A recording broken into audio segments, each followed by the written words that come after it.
Hello दोस्तों, ढासू statements of NCERT में आज हम देखेंगे अपना नेक्स्ट चैप्टर जिसका नाम है लोकोमोशन एंड मूवमेंट। तो चलो देखते हैं ढासू स्टेटमेंट्स ऑफ एनसीईआरटी। ठीक है, तो movement is one of the significant feature of living being. कोई भी लिविंग बीइंग है तो उसमें सबसे इंपॉर्टेंट सिग्निफिकेंट फीचर कौन सा है? मूवमेंट है। Animals and plant exhibit wide range of movement. तो एनिमल भी मूवमेंट कर रहे हैं, प्लांट भी मूवमेंट करते हैं, है ना, प्लांट भी मूवमेंट करते हैं, याद रखो। Streaming of protoplasm in unicellular organism like amoeba is a simple form of movement.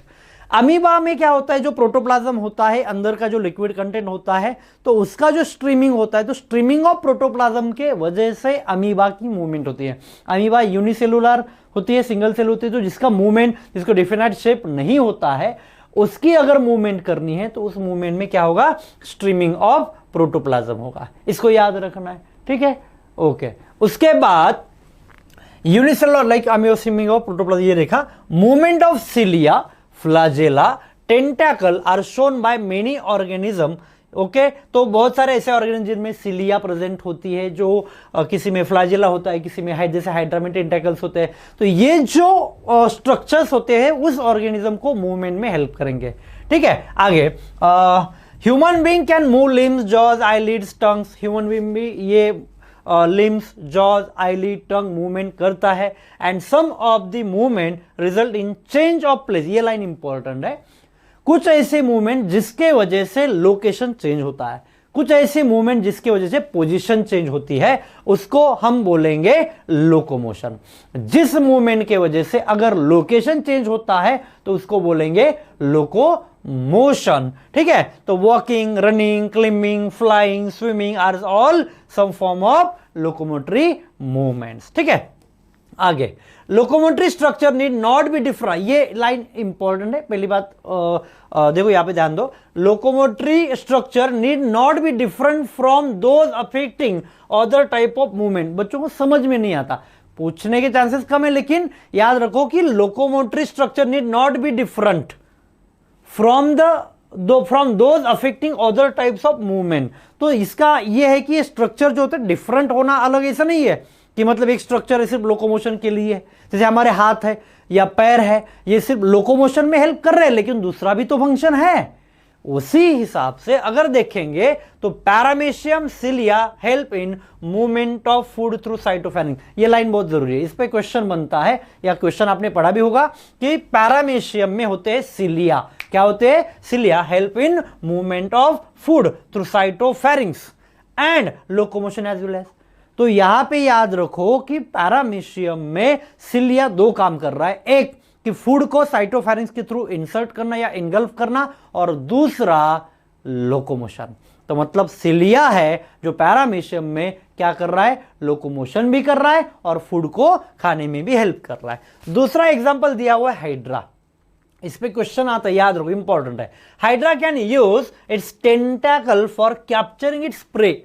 Hydra में टेंटाकल होते हैं जो क्या करेगा? उसका खुद का फूड जो है, जो प्रे है, उसको खाएगा, कैप्चर करेगा, and also use them for locomotion. तो हाइड्रा में टेंटाकल फूड कैप्चर करने में एंड लोकोमोशन दोनों के लिए है।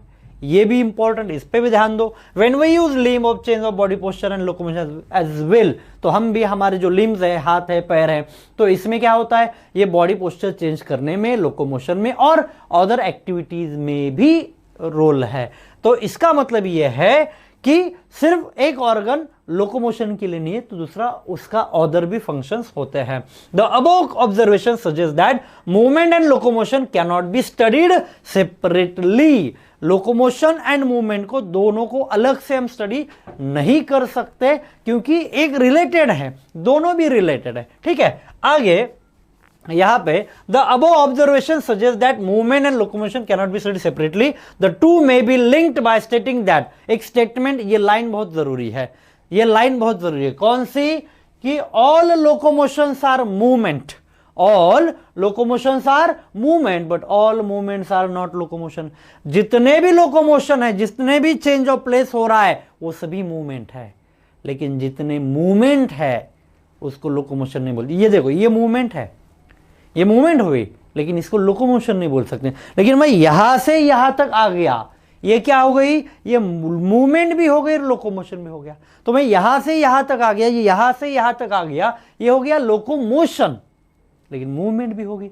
और ये क्या हो गई, सिर्फ ये हो गई मूवमेंट, तो इसको लोकोमोशन नहीं बोल सकते। याद रखो लाइन क्या है, all locomotions are movement but all movements are not locomotion. समझ में आ गया? ओके, तो सभी लोकोमोशन मूवमेंट है लेकिन सभी मूवमेंट लोकोमोशन नहीं है। Important line. Next, method of locomotion perform by animal very with their habitat and demand of the situation. इस पे क्वेश्चन बनता है कि लोकोमोशन ऑर्गेनिज्म जो कर रहा है ना, ये किसकी वजह से करेगा, क्यों करेगा, हैबिटेट की वजह से करेगा।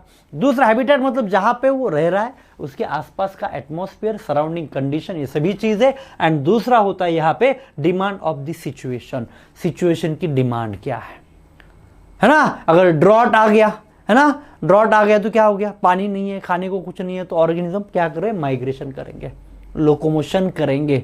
तो ये डिमांड ऑफ द सिचुएशन है। अब क्वेश्चन में आपको क्या आता है मालूम है क्या, हैबिटेट की जगह हैबिट आता है, और बच्चे पढ़ जाते हैं कि हैबिटेट और ये demand of the situation correct कर जाते हैं। नहीं, हैबिट और हैबिटेट डिफरेंस है। हैबिट आदत, हैबिटेट वो उसका लोकेशन जहां पे वो रह रहा है, आसपास की कंडीशन सभी को, राइट। तो याद रखना है लोकोमोशन इज जनरली फॉर, क्यों कर रहा है कोई भी ऑर्गेनिज्म लोकोमोशन करेगा तो क्यों करेगा, तो सर्च ऑफ फूड, फूड के लिए, शेल्टर के लिए, मेटिंग करने के लिए, या उसके मेटिंग के लिए सुटेबल ब्रीडिंग ग्राउंड सर्च करने के लिए, या तो फेवरेबल क्लाइमेटिक कंडीशन के लिए, और एस्केप फ्रॉम एनिमीज, एनिमीज से भागना है और प्रीडेटर से भागना है, उसके लिए भी ये लोकोमोशन करेगा, है ना। तो दूसरा, उसके बाद नेक्स्ट पॉइंट, अब टाइप्स ऑफ मूवमेंट। तो टाइप्स ऑफ मूवमेंट में क्या है, क्या क्या आएगा, तो याद रखो, तो cells of the human body exhibit 3 main types of movement. हमारे बॉडी में जो सेल्स है इसमें 3 टाइप की मूवमेंट होती है। तो वो पहली अमीबॉइड मूवमेंट, दूसरी सिलियरी मूवमेंट, और तीसरी मस्कुलर मूवमेंट।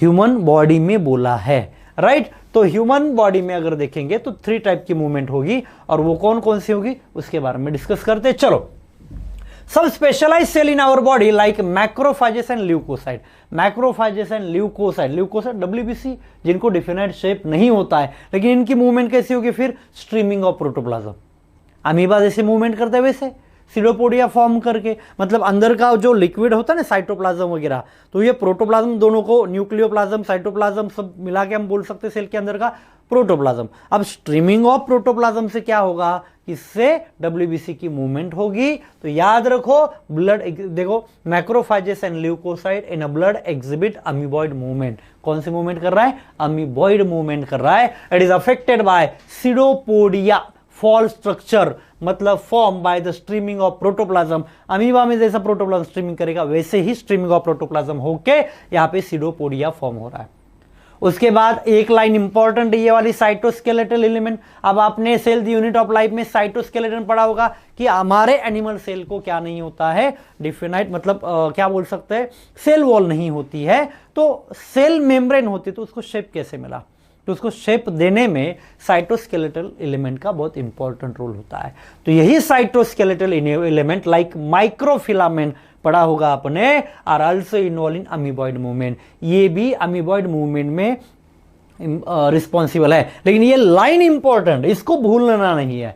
साइटोस्केलेटल एलिमेंट बच्चे क्या करते हैं, बाकी का याद है, लेकिन ये ऐसी छोटी छोटी लाइन होती है ना, ज्यादा डिस्क्रिप्टिव, जिसका नहीं दिया हुआ उसके ऊपर क्वेश्चन के चांसेस बहुत ज्यादा है, तो उस पर फोकस करो अच्छे से। Cytoskeletal element like microfilament are also involve in amoeboid movement में ये इंपॉर्टेंट रोल प्ले करेगा। तो ये हो गया ह्यूमन के बॉडी में क्या हो रहा है, अमीबॉइड मूवमेंट का पहला एग्जांपल। अब दूसरा नेक्स्ट है सिलियरी मूवमेंट। कौन सी मूवमेंट, सिलियरी मूवमेंट। अब सिलिया, अब सिलियरी मूवमेंट में हमारे जो ट्रैकिया होता है इसमें सिलिएटेड इपिथेलियम होते हैं, और ये क्या होता है, कोई भी अगर हमने ब्रीदिंग किया तो डस्ट पार्टिकल के साथ, मतलब क्या बोल सकते हैं, डस्ट पार्टिकल जो है ये बॉडी के अंदर, मतलब लंग्स में अगर जा रहा है तो उसमें ट्रैकिया में क्या है, सिलिया है। तो ये सिलिएटेड कोऑर्डिनेटेड मूवमेंट की वजह से ये डस्ट पार्टिकल को बॉडी के बाहर फेंक देंगे, निकालने में इनका इंपॉर्टेंट रोल है। तो coordinated movement of ciliated epithelium, ये भी हो गया सिलियरी मूवमेंट। वैसे ही फीमेल के ओवर मतलब फीमेल रिप्रोडक्टिव ट्रैक्ट बोल सकते हैं, तो या इसमें स्पेसिफिकली आ जाएगा फॉलोपियन ट्यूब में। जैसे ओवरी को कनेक्ट करते हैं, फॉलोपियन ट्यूब यूट्रस को कनेक्ट करेगा, तो उसके अंदर भी सिलिएटेड सेल होते हैं, एपिथेलियम होते हैं, जिससे सिलियरी मूवमेंट होगा, जिससे क्या होगा, जो रिलीज किया गया ओवम है वो धीरे धीरे धीरे धीरे पास करने के लिए, तो ओवा या ओवम को पास करने के लिए, ट्रांसफर करने के लिए सिलिए की मूवमेंट होती है। तो ह्यूमन के बॉडी में भी इसका भी इंपॉर्टेंट रोल है। तो देखो, ciliary movement occurs in most of our internal tubular organ, हमारे इंटरनल ट्यूबुलर ऑर्गन में है, which are line by ciliated epithelium. किससे लाइन है ये याद रखना, एमसीक्यू, सिलिएटेड एपिथेलियम से लाइन है जो इंटरनल ट्यूबुलर ऑर्गन में, जिसमें specially coordinated movement of cilia in the trachea help us in removing dust particle. तो डस्ट पार्टिकल ब्रीदिंग, इनहेल किया तो उसके साथ जब एयर ब्रीद इन किया तो उसके साथ जो डस्ट पार्टिकल आ गए उसको कोऑर्डिनेटेड मूवमेंट से सिलिया ने बॉडी के बाहर फेंक दिया, क्योंकि ट्रैकिया में ये सेल्स प्रेजेंट होती है। And some of the foreign substances inhale along with the atmosphere air, इसको भी एलिमिनेट करने का काम होगा। उसके बाद फीमेल के एग्जांपल दिया हुआ है, पैसेज ऑफ ओवा through the female reproductive tract is also facilitated by the ciliary movement। जो फॉलोपियन ट्यूब बोलते हैं उसमें भी सिलियरी मूवमेंट से ओवा ट्रांसफर करने में या पास करने में हेल्प करेगा एम्पुलर रीजन में, राइट। उसके बाद नेक्स्ट है movement of our limbs, our jaws, tongue. ये इसमें अगर मूवमेंट करना है तो रिक्वायर मस्कुलर मूवमेंट, मसल की मूवमेंट होना बहुत जरूरी है। और जो कॉन्ट्रैक्टाइल प्रॉपर्टी है हमारे मसल्स की, are effectively use for locomotion. Muscle की कॉन्ट्रैक्टाइल प्रॉपर्टी जो है हमारे लोकोमोशन के लिए यूजफुल होती है। And other movement by human being and majority of multicellular organism में भी इसका इंपॉर्टेंट रोल है। आगे ये वाली लाइन इंपॉर्टेंट है, ये वाला स्टेटमेंट इंपॉर्टेंट है, डासो स्टेटमेंट है हमारा ये, locomotion require perfect coordinated activity of muscular, skeletal and neural. ये लाइन इंपॉर्टेंट है बच्चों, इस पे फोकस करना है, इस पे क्वेश्चन आ सकता है कि लोकोमोशन रिक्वायर परफेक्ट कोऑर्डिनेशन होना है। कोऑर्डिनेशन किसका करना है? तो कोऑर्डिनेशन है muscular, skeletal, neural. Muscular coordination होना जरूरी है, स्केलेटन और न्यूरल, इन तीनों का प्रॉपर कोऑर्डिनेशन हुआ तो हम ये मूवमेंट कर सकते हैं, हम लोकोमोशन कर सकते हैं।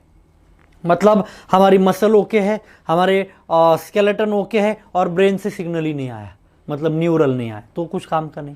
ब्रेन से सिग्नल आ गया है, बोन भी अच्छा है, मसल काम नहीं कर रहा है, फिर भी नहीं चलेगा। तीनों का कोऑर्डिनेशन है, तीनों का प्रॉपरली कोऑर्डिनेशन है तो ही मूवमेंट होगी, लोकोमोशन होगा, ये याद रखना है। और in this chapter we will learn about the types of muscle और उसके टाइप्स के बारे में हम डिस्कस करने वाले हैं। तो हमारा पहला पॉइंट है मसल। क्या है? मसल। इसमें राइट, तो पहला you have chapter 8 that is the cilia and flagella. ये लाइन भी इंपॉर्टेंट है, cilia and flagella are the outgrowth of cell membrane. याद रखना है, cilia and flagella are the outgrowth of cell membrane. Cell membrane की ही outgrowth है cilia और फ्लैजेला, ये याद रखना, ये लाइन इंपॉर्टेंट है, डासू स्टेटमेंट है हमारा, बोलना नहीं है, समझे। दूसरा फ्लैजेलर मूवमेंट, कौन सा है बच्चों? फ्लैजेलर मूवमेंट। तो फ्लैजेलर मूवमेंट में क्या आ गया? अब इसके एग्जांपल है, इसमें मैच द कॉलम क्वेश्चन आता है या स्टेटमेंट टाइप क्वेश्चन आ सकता है। तो flagellar movement help me swimming of spermatozoa, swimming of spermatozoa, sperm cell का स्विमिंग करने में फ्लैजेला का रोल है।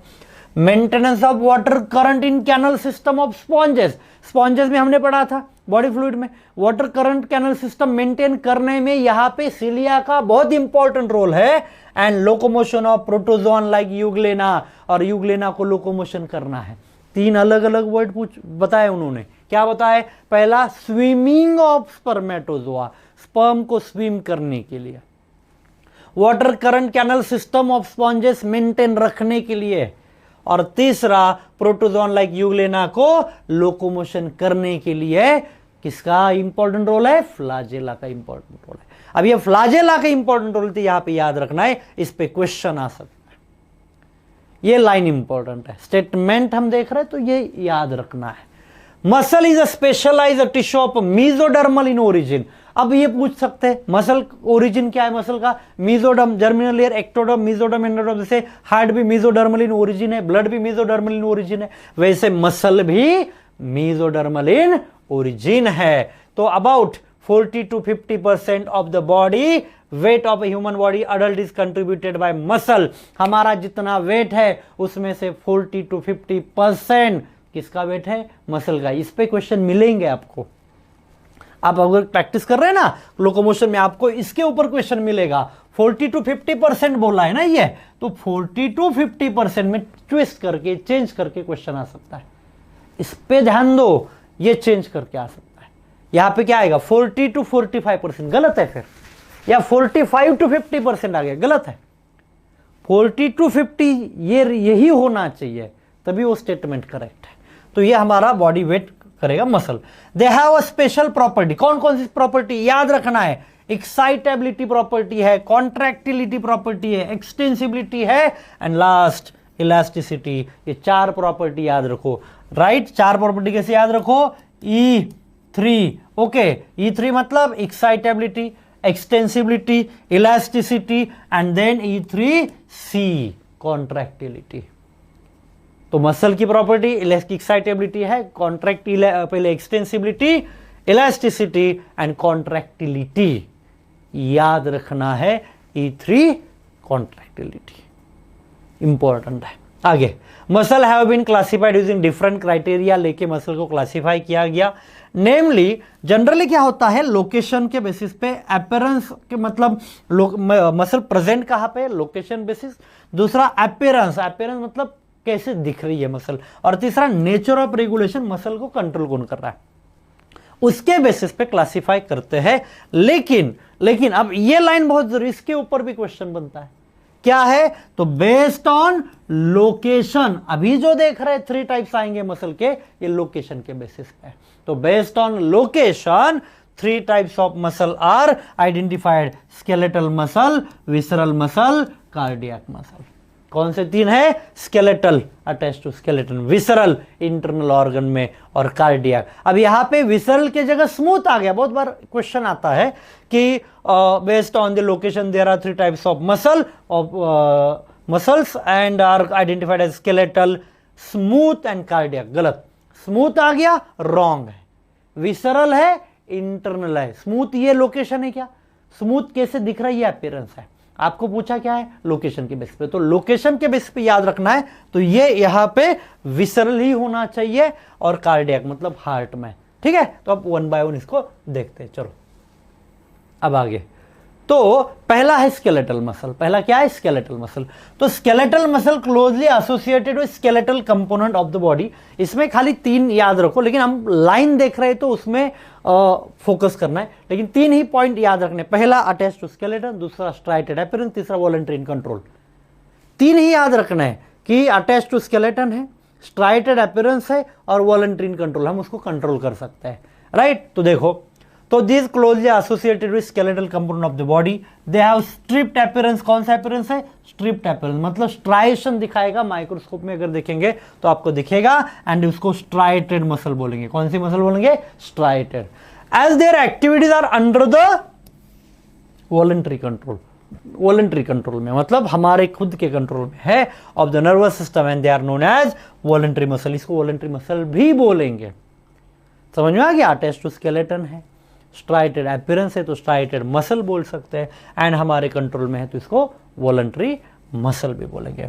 दे are primarily involve in locomotory action में इनका इंपॉर्टेंट रोल है, and changes of body posture में इंपॉर्टेंट रोल है। ठीक है, आगे नेक्स्ट है विसरल मसल। कौन सी मसल? Visceral muscle. Visceral muscle are located in inner wall of hollow visceral organ. Hollow खाली है ना, ब्लैंक बोल सकते हो। हॉलो जो ऑर्गन है, विसरल मतलब internal organ, hollow visceral organ of the body. Like कौन कौन है वो? एलिमेंट्री कैनल जैसा है, मतलब माउथ से लेकर इसोफेगस तक, और इसोफेगस से लेकर नीचे stomach, small intestine, large intestine और रेक्टम एनस तक, राइट? तो ये एलिमेंट्री कैनल हो गया। रिप्रोडक्टिव ट्रैक्ट हो गया। इनमें अगर देखेंगे तो ये हो गए हॉलो ट्यूबुलर ऑर्गन या विसरल ऑर्गन बोल सकते हैं। इंटरनल विसरल का मतलब, विसरल म्हणजे विसरायचं नाही रे, विसरायचं नाही। विसरल म्हणजे इंटरनल। क्या बोलेंगे इसको? विसरल मतलब इंटरनल है। ठीक है, तो they do not exhibit in striation. Do not exhibit in striation. Striation नहीं दिखाएगा।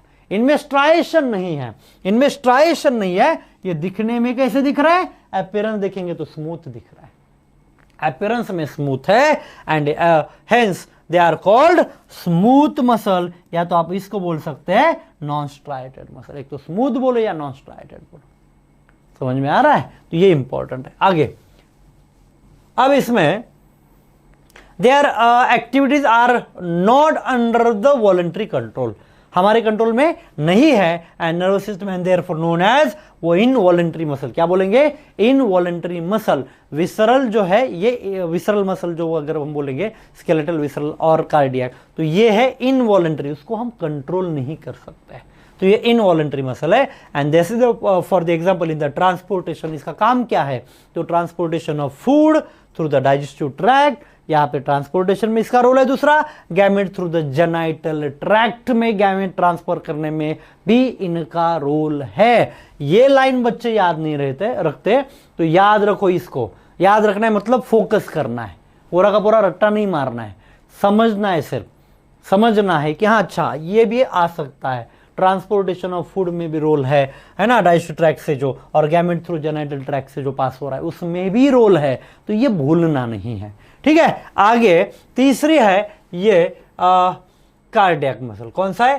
Cardiac muscle. देखो अब कार्डियक मसल हम देखेंगे, as the name suggest cardiac muscle are the muscle of heart, okay, and many cardiac muscle cell assemble in a branching pattern. Cardiac muscle branching pattern दिखाएगी, पहली जो दो थी वो ब्रांचिंग पैटर्न नहीं दिखाती थी। कार्डियक मसल में क्या है? स्ट्राइटेड है, इनवॉलंटरी है, ब्रांचिंग पैटर्न दिखाएगी, लेकिन कंट्रोल में नहीं है तो इनवॉलंटरी बोलते हैं, है ना? ठीक है, cardiac muscle, muscles of the heart, many cardiac muscle cell assemble in a branching pattern to form a cardiac muscle, and based on appearance, दिखने के बेसिस पे कार्डियक मसल आर स्ट्राइटेड। कैसी है? स्ट्राइटेड।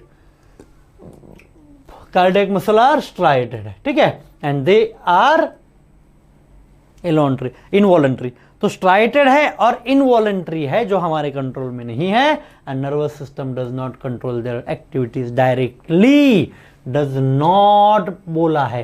ये लाइन इंपॉर्टेंट है, इस पे question आ सकता है, फोकस करना है, स्टेटमेंट टाइप क्वेश्चन में गलत नहीं करना है। ठीक है, तो let us examine skeletal muscle in detail to understand the structure and mechanism of contraction. तो एक्शन फिलामेंट थ्योरी से रिलेटेड या मैकेनिज्म ऑफ कॉन्ट्रैक्शन कैसे होता है, क्या होता है, उसके बारे में आगे डिस्कस करना है हमको। तो each organised skeletal muscle in our body is made up of number of muscle bundle, एक नंबर ऑफ मसल बंडल। इसका मैं एक फ्लो चार्ट में आपको यहां पे लिख के देता हूं। सबसे पहले याद रखो स्केलेटल मसल क्या है, स्केलेटल मसल है ना, इसका एक फ्लो चार्ट याद रखो। स्केलेटल मसल के अंदर बहुत सारे क्या है, मसल बंडल है। क्या है? मसल के बंडल्स है, याद रखो। स्केलेटल मसल के अंदर क्या है? बहुत सारे मसल बंडल्स है, ठीक है। उसके बाद मसल बंडल के अंदर क्या है? मसल बंडल्स है, राइट। उसके अंदर है मसल फाइबर, क्या है? मसल फाइबर्स, तो मसल फाइबर्स है, ठीक। स्केलेटल मसल के अंदर बहुत सारे मसल बंडल, मसल बंडल के अंदर बहुत सारे मसल फाइबर, मसल फाइबर के अंदर बहुत सारे मायोफाइब्रिल्स, है ना, एंड मायोफाइब्रिल्स के अंदर again light band, dark band, light band, dark band, ये होता है, ये इसको याद रखना है, लाइट बैंड, डार्क बैंड। हाँ, ये फ्लो चार्ट हो गया। लेकिन यहां पे ध्यान दो, यहां पे क्या बोला है अब इसके बारे में कि each organise skeletal muscle in our body is made up of number of muscle bundle. इसी को हमने बोला है फैसिकल। इसके ऊपर क्वेश्चन आया हुआ है पहले, ये मसल बंडल, फैसिकल, फैसिया, इसके ऊपर PYQ मिलेगा आपको। छोटी चीज है लेकिन 4 मार्क देगी आपको, है ना। क्या है? तो मसल बंडल, मसल का बंडल, इसको बोला है फैसिकल। तो स्केलेटल मसल है, उसके अंदर मसल बंडल से बहुत सारे, तो उसी बंडल को बोला है फैसिकल। और इन्हीं सभी अलग अलग बंडल को एक साथ कनेक्ट करके रखा है कोलेजिनस कनेक्टिव टिश्यू लेयर। किसने? कोलेजिनस कनेक्टिव टिश्यू लेयर ने कनेक्ट करके रखा हुआ है, बाइंड करके रखा हुआ है, और उसी को बोलेंगे फैसिया। एक मसल बंडल को बोलेंगे फैसिकल, लेकिन बहुत सारे मसल बंडल एक साथ कोलेजिनस कनेक्टिव टिश्यू ने होल्ड करके रखे हैं, उसको बोलना है फैसिया। क्या बोलेंगे, फैसिया। याद रखो प्रॉपरली, तो ये आ सकता है ये स्टेटमेंट। तो each muscle bundle contain number of muscle fibre. अब मसल बंडल के अंदर मसल फाइबर है, राइट। अब देखो वन बाय वन, अब ये डायग्राम देखो, ये वाले डायग्राम ऑब्जर्व करो, इसमें क्या क्या दिया हुआ है आपको प्रॉपरली, क्या क्या दिया है, देखो ये वाला, ठीक है। हाँ, तो देखो ये पूरी है स्केलेटल मसल, ये स्केलेटल मसल है, इसमें ये हो गया स्केलेटल मसल का एक मसल बंडल, ये हो गया मसल बंडल, ये हो गया मसल बंडल, राइट। तो फैसिकल, ये हो गया मसल बंडल, ये हो गया मसल बंडल, मसल बंडल। अब मसल बंडल के अंदर देखिए, देखो फैसिकल बोला है, muscle bundle muscle bundle muscle bundle, muscle bundle के अंदर अगर हम देखेंगे तो हमको क्या क्या मिलेगा, देखो यहाँ पे एक मिल रहा है, ये क्या है, muscle fibre, muscle fibre, muscle fibre, muscle fibre, muscle fibre, right. तो अगर यहां पे देखेंगे तो मसल बंडल, ओके, ये आ गया, ये आ गया मसल बंडल। तो देखो muscle bundle muscle bundle muscle bundle muscle bundle muscle bundle, many muscle bundle से एक साथ ज्वाइन करने के बाद आपको क्या मिलेगा, स्केलेटल मसल। सब एक, देखो स्केलेटल मसल के मसल बंडल खूब बहुत सारे अंदर है, और उसको एक साथ ज्वाइन करने हम बोल रहे हैं फैसिया, ठीक है। अब एक मसल बंडल के अंदर बहुत सारे छोटे छोटे मसल फाइबर, क्या है, छोटे छोटे मसल फाइबर। तो छोटे छोटे छोटे छोटे छोटे छोटे क्या है, मसल फाइबर। उसमें मसल फाइबर में एक मसल फाइबर बाहर निकाल के यहां पे दिखाया हुआ है। अब इस पे एक क्वेश्चन बनता है, मतलब डायग्राम का लेबलिंग वाला। तो इन्होंने क्या बोला है, मसल फाइबर, देखो ये वाला मसल फाइबर है, मसल बंडल के अंदर बहुत सारे मसल फाइबर है। तो मसल फाइबर देखो, ये मसल फाइबर है, muscle fibre muscle fibre muscle fibre muscle fibre, muscle bundle के अंदर मसल फाइबर, और इसी मसल फाइबर को बाहर निकाला तो आपको ऐसे दिखेगा, तो ये मसल फाइबर हो गया। इसी को मसल सेल भी बोलते हैं, मसल फाइबर को मसल की सेल भी बोलते हैं, है ना। अब देखो यहां पे जो उन्होंने बोला है सार्कोलेमा, देखो ये क्या है, ये जनरली होता है प्लाज्मा मेम्ब्रेन या तो सेल मेम्ब्रेन। जनरली कोई अगर मसल की सेल है तो क्या होता है, प्लाज्मा मेम्ब्रेन। वैसे इसी प्लाज्मा मेम्ब्रेन को हम यहां पे क्या बोलेंगे, सार्कोलेमा। याद रखना है सार्कोलेमा, ओके। इसको ब्लड कैपिलरीज वगैरह सराउंडेड है। तो ये डायग्राम को प्रॉपरली अच्छे से समझ लो, इसके ऊपर भी क्वेश्चन आ सकते हैं। अगला पॉइंट जो देखेंगे उसमें बोला है कि जो मसल फाइबर्स जो है ना, तो each muscle bundle contain number of muscle fiber, और muscle fiber is line by plasma membrane. उसी प्लाज्मा मेम्ब्रेन को हम क्या बोल रहे हैं इधर, सार्कोलेमा। और सार्कोलेमा के अंदर, जैसे सेल मेम्ब्रेन के अंदर अगर हम देखेंगे, या कोई भी अगर हमने सेल को ऑब्जर्व किया, ठीक है, कोई भी अगर सेल को हमने ऑब्जर्व किया, चलो यहां तक, तो कोई सेल को हम ऑब्जर्व करते हैं, सेल के अंदर क्या होता है, साइटोप्लाज्म होता है। क्या होता है, साइटोप्लाज्म। पर यहां पे क्या बोलेंगे, सार्कोप्लाज्म। क्या बोलेंगे, सार्कोप्लाज्म। तो सेल के अंदर साइटोप्लाज्म, यहां पे सार्कोलेमा प्लाज्मा मेम्ब्रेन, इसके अंदर है सार्कोप्लाज्म। एंड मसल फाइबर जो है, ये वाली मसल फाइबर इज अ सिंसिशियम। क्या बोलेंगे, सिंसिशियम है। सिंसिशियम है मतलब सार्कोप्लाज्म कंटेन मेनी न्यूक्लियाई। ये मतलब सार्कोप्लाज्म में देखो कंटेन्स मेनी न्यूक्लियाई, बहुत सारे न्यूक्लियाई इसमें प्रेजेंट है, इसको सिंसिशियम बोलेंगे, याद रखना है, ठीक है।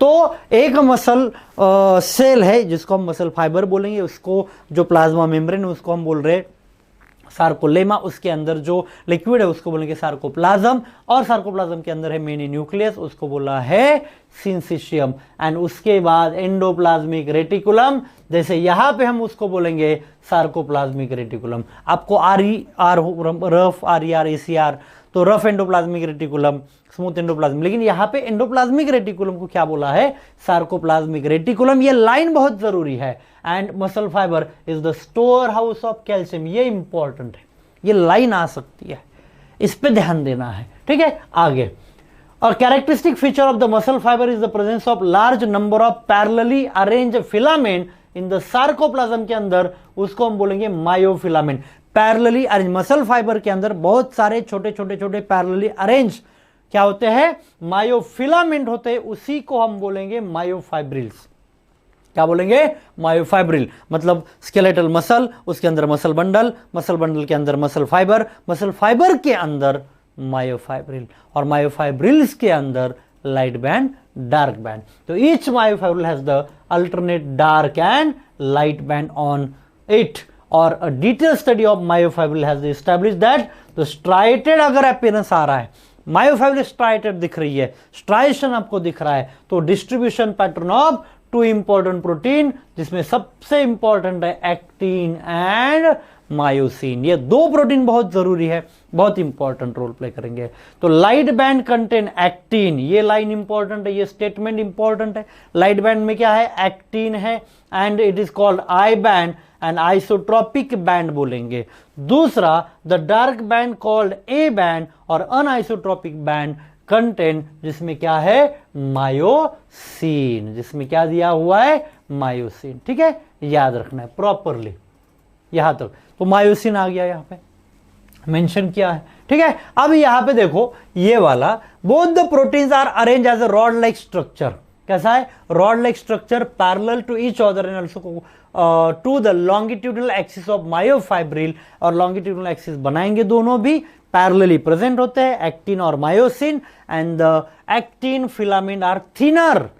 अब ये पूरा लाइन एंड तक ये बहुत जरूरी है, इसको भूलना नहीं है, इस पे फोकस करना है, कोई भी स्टेटमेंट गलत नहीं होना चाहिए, कोई भी यहाँ पे मतलब मिस्टेक नहीं करना है ना। तो याद रखो, तो फिर क्या है, actin filament thinner as compare to the myosin filament. Myosin के कंपैरिजन में एक्टिन फिलामेंट थिन होता है, एक पतला होता है, और थिक कौन होता है, मायोसिन होता है। तो एक्टिन थिन, मायोसिन थिक होता है। ठीक है, hence are called thin and thick filament respectively. यहां पे स्टेटमेंट में घुमाएंगे। अब आपको थिन एंड थिक बोला, ये उल्टा किया तो गलत हो गया स्टेटमेंट। थिक को इधर लिया, थिन को इधर लिया, गलत हो गया, क्योंकि क्या बोला है, actin filament are thinner as compare to myosin. पहले एक्टिन बोला है, फिर मायोसिन बोला है ना, इसीलिए इनको थिन और थिक बोला, इसको चेंज किया तो भी गलत हो गया, ये नहीं करना है। ठीक है, and in the centre of each I band is the elastic fibre called Z line which bisected. तो झेड लाइन होती है, आई बैंड को बाइसेक्ट करेगी, दो पार्ट में डिवाइड कर रही है। ठीक है, राइट। अब इसको मैं आपको एक थोड़ा सा इसका एक्सप्लेन करता हूं। ठीक है, ध्यान दो, यहाँ पे ये वाली डायग्राम समझ लो अच्छे से। इसमें अगर देखेंगे ना, तो ये अगर आई बैंड है, इधर ये ए बैंड है, अगेन ये आई बैंड है, A band I band, right. इसमें देखेंगे ना, तो इसमें ये कौन सी है, ये जेड लाइन है, ये क्या है, जेड लाइन। ठीक है, तो जेड लाइन को कौन attach, actin actin actin attach है। ये भी क्या है, इधर जेड लाइन है। ठीक है, ये आई बैंड हो गया, इसको actin actin actin actin attach है, तो ये हो गया। अब दो जेड लाइन के बीच के पोर्शन को हम क्या बोलते हैं, सार्कोमेयर, फंक्शनल यूनिट जो बोलते हैं ना मसल कॉन्ट्रैक्शन का। तो यहां पे याद रखो कि आई बैंड, लेकिन आई बैंड इधर और इधर, यहां से ये बोला है इन्होंने, राइट। तो ये जो आई बैंड का पोर्शन अगर हमने कंसीडर किया इसको, तो इसको इक्वली दो पार्ट में डिवाइड हो रहा है। किसने डिवाइड किया आई बैंड को, बाइसेक्ट किसने किया, दो पार्ट में किसने किया, जेड लाइन ने। इसने यहां पे भी जेड लाइन ने बाइसेक्ट किया। उसके बाद देखो यहां पे बीच वाला जो पोर्शन यहां पे दिखाया गया है, वो उसको ध्यान दो, ये वाला। तो ये वाला जो दिखाया गया, ये है मायोसिन। ये कौन है, मायोसिन, याद रखो ये मायोसिन है। ठीक है, अब ये मायोसिन ऐसे आ गया, ये मायोसिन। तो ये मायोसिन में अगर हम देखेंगे तो एक्टिन और ये मायोसिन, तो इसमें ये वाला पोर्शन होता है, इसको एक अटैच होती है, तो एक लाइन होती है जिसको बोलेंगे एम लाइन। कौन सी लाइन होती है, एम लाइन। और एक ऐसा एरिया जहां पे आप ऑब्जर्व करो, ये एरिया जहां पे एक्टिन इधर खत्म हो गया, एक्टिन यहां से यहां तक आ गया, एक्टिन यहां से यहां तक आ गया, तो ये ऐसा रीजन जहां पे सिर्फ मायोसिन है, उसको बोलेंगे एच जोन। कौन सा जोन, एच जोन बोलना है, याद रखो। और मायोसिन बीच में यहां पे दिख रहा है ना, तो इसको अटैच किसने किया, तो मायोसिन को अटैच किसने किया, एम लाइन। किसने किया, एम लाइन ने किया, ये एम लाइन बोलेंगे इसको। ये अब थ्योरी समझ में आएगा प्रॉपरली। तो ठीक है, अब थ्योरी के भी इंपॉर्टेंट लाइन आपको याद रखना है। ठीक है, तो इसके भी आपको ये एक एक इंपॉर्टेंट लाइन है, इसको फोकस करना है, प्रॉपरली समझना है, उसके ऊपर क्वेश्चन आने के चांसेस है। तो देखो, in the center of each eye band in elastic fiber called Z line which bisected। I band के सेंटर में Z लाइन जा रही, जो दो पार्ट में डिवाइड कर रही है। The thin filament are firmly attached to Z line। Actin किसको अटैच है, Z लाइन को अटैच है। The thick filament in the A band are also held together in the middle of this band by a thin fibrous membrane called M line। मतलब बीच में जो myosin है उसको भी किसने अटैच करके रखा है, एमलाइन ने अटैच करके रखा है। ठीक है, the A band and I band are arrange alternatively throughout the length of myofibril. तो ए बैंड होता है, आई बैंड होता है, ए बैंड होता है, आई बैंड होता है, अल्टरनेटिवली जाएगा। And the portion of myofibril between two successive Z line is considered the functional unit of contraction called sarcomere. Z line, दो जेड लाइन के बीच वाला पोर्शन को बोलेंगे सार्कोमियर। क्या बोलेंगे, सार्कोमियर। तो इसको ये फंक्शनल यूनिट है, इसको भूलना नहीं है। And in a resting state बोला है क्या, ये लाइन बहुत इंपॉर्टेंट है। The edges of thin filament, किसके एजेस बोला है, thin filament, edges of thin filament of either side of thick filament, मतलब बीच में थिक फिलामेंट है, यहां पे थीन फिलामेंट है, थोड़ा सा ओवरलैप है, एक्टिन ने थोड़ा सा ओवरलैप किया, इस साइड में भी इस साइड में, किसको, मायोसिन को। Thick filament partially overlap, word क्या बोला उन्होंने, पार्शियली, कुछ थोड़ा सा ओवरलैप बोल सकते हो। तो ओवरलैप किया the free end of the thick filament leaving the central part of the thick filament, बीच वाला पार्ट छोड़ के। इस पे क्वेश्चन मिलेंगे आपको, ये लाइन पे क्वेश्चन मिलेंगे आपको, ये इंपॉर्टेंट है। तो leaving the central part of thick filament का सेंट्रल पार्ट को छोड़ के, not overlap bye thin filament is called H zone. जहां पे किसी ने ओवरलैप नहीं किया इसको एच जोन बोला है। अब ये डायग्राम में देखो, अभी जो लाइन थी उसका मीनिंग ये था कि एक्टिन ने इस मायोसिन को पार्शियली ओवरलैप किया दोनों साइड से। ये मायोसिन है बीच में, राइट, ये वाला। तो यहां से इसको इधर थोड़ा ओवरलैप किया, इसको थोड़ा इधर ओवरलैप किया, तो थोड़ा थोड़ा ओवरलैप किया उन्होंने बोला है पार्शियली। और ऐसा रीजन जहां पे एक्टिन नहीं है, सिर्फ मायोसिन है, उसको क्या बोला है, एच जोन। याद रखना, ये बहुत इंपॉर्टेंट है। ठीक है, राइट। आगे अब है स्ट्रक्चर ऑफ कॉन्ट्रैक्टाइल प्रोटीन के बारे में। यहां तक सबको समझ में आ गया, राइट। ये बहुत इंपॉर्टेंट है, स्ट्रक्चर्स ऑफ कॉन्ट्रैक्टाइल प्रोटीन्स। तो कॉन्ट्रैक्टाइल प्रोटीन्स का actin and filament, actin filament जो है, मायोसिन फिलामेंट जो, इसके बारे में डिस्कस करेंगे थोड़ा डिटेल में। ईच एक्टिन मतलब thin filament is made up of 2F actin. एक एक्टिन किससे बना है, पहले मैं आपको एक डायग्राम के बारे में यहां पे बताऊंगा, फिर उसके बारे में थोड़ा एनसीईआरटी की इंपॉर्टेंट स्टेटमेंट देखेंगे। पहला पॉइंट समझ लो, ये है एक एफ एक्टिन। क्या बोला है, एफ एक्टिन। एफ एक्टिन कौन सा, ये वाला। तो मतलब एक अगर रहा ये, तो इसको हम क्या बोलेंगे, इसको हम बोलेंगे एफ एक्टिन। क्या बोलेंगे, एफ एक्टिन। ये हो गया एक एफ एक्टिन और ये हो गया दो। तो मतलब एक्टिन के अंदर क्या है, दो एफ एक्टिन है, दो एफ एक्टिन है। एक एक्टिन के अंदर दो एफ एक्टिन है, और एक एफ एक्टिन के अंदर अगर हमने इसको कंसीडर किया एफ एक्टिन, चलो, तो इसमें मेनी छोटे छोटे बहुत सारे ये है ना, इसको बोलेंगे जी एक्टिन। जी मतलब ग्लोब्यूलार, जी मतलब ग्लोब्यूलार, तो ग्लोब्यूलार एक्टिन। ये हो गया जी एक्टिन, ग्लोब्यूलार एक्टिन। तो ये हो गया टोटल पूरा लंबा अगर देखेंगे तो इसको बोलेंगे एफ एक्टिन। तो ये एफ एक्टिन और एक देखेंगे तो एफ एक्टिन। तो एक्टिन में दो एफ एक्टिन है और एक एफ एक्टिन उसमें से लिया, तो इसमें मेनी क्या है, जी एक्टिन है। तो जी एक्टिन मतलब ग्लोब्यूलर एक्टिन। दूसरे और एक इंपॉर्टेंट पॉइंट, जितनी लेंथ एफ एक्टिन की है इस, उतनी ही लेंथ है ना, जितनी लेंथ एफ एक्टिन की है उतनी ही लेंथ किसकी है, यहां पे ट्रोपोमायोसिन। किसकी, ट्रोपोमायोसिन। तो ये दिखाया गया ना, ये वाला नीचे से, ये वाला, ये जितनी एक्टिन एफ एक्टिन की लेंथ है जितनी, उतनी ही लेंथ ट्रोपोमायोसिन की है, याद रखना है। और यही ट्रोपोमायोसिन इसके ऊपर एक डिस्टेंस के बाद एक प्रोटीन स्ट्रक्चर है जिसको हम बोलेंगे यहां पे, ये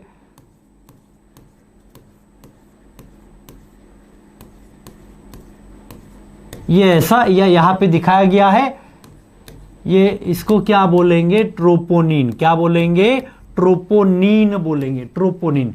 जितनी लेंथ ट्रोपोमायोसिन की है उतनी ही लेंथ, ओके, किसकी, एफ एक्टिन। तो मतलब एफ एक्टिन जितना लंबा उतना ही लंबा कौन है, ट्रोपोमायोसिन। और ट्रोपोमायोसिन के एक पर्टिकुलर इंटरवल के बाद उसके ऊपर, मतलब उसके ऊपर गैप दे दे के कौन प्रेजेंट है, ट्रोपोनिन प्रेजेंट है। तो ट्रोपोनिन सब यूनिट बोल सकते हैं यहाँ पे, जो कि मास्क करने वाला है एक्टिव बाइंडिंग साइट को।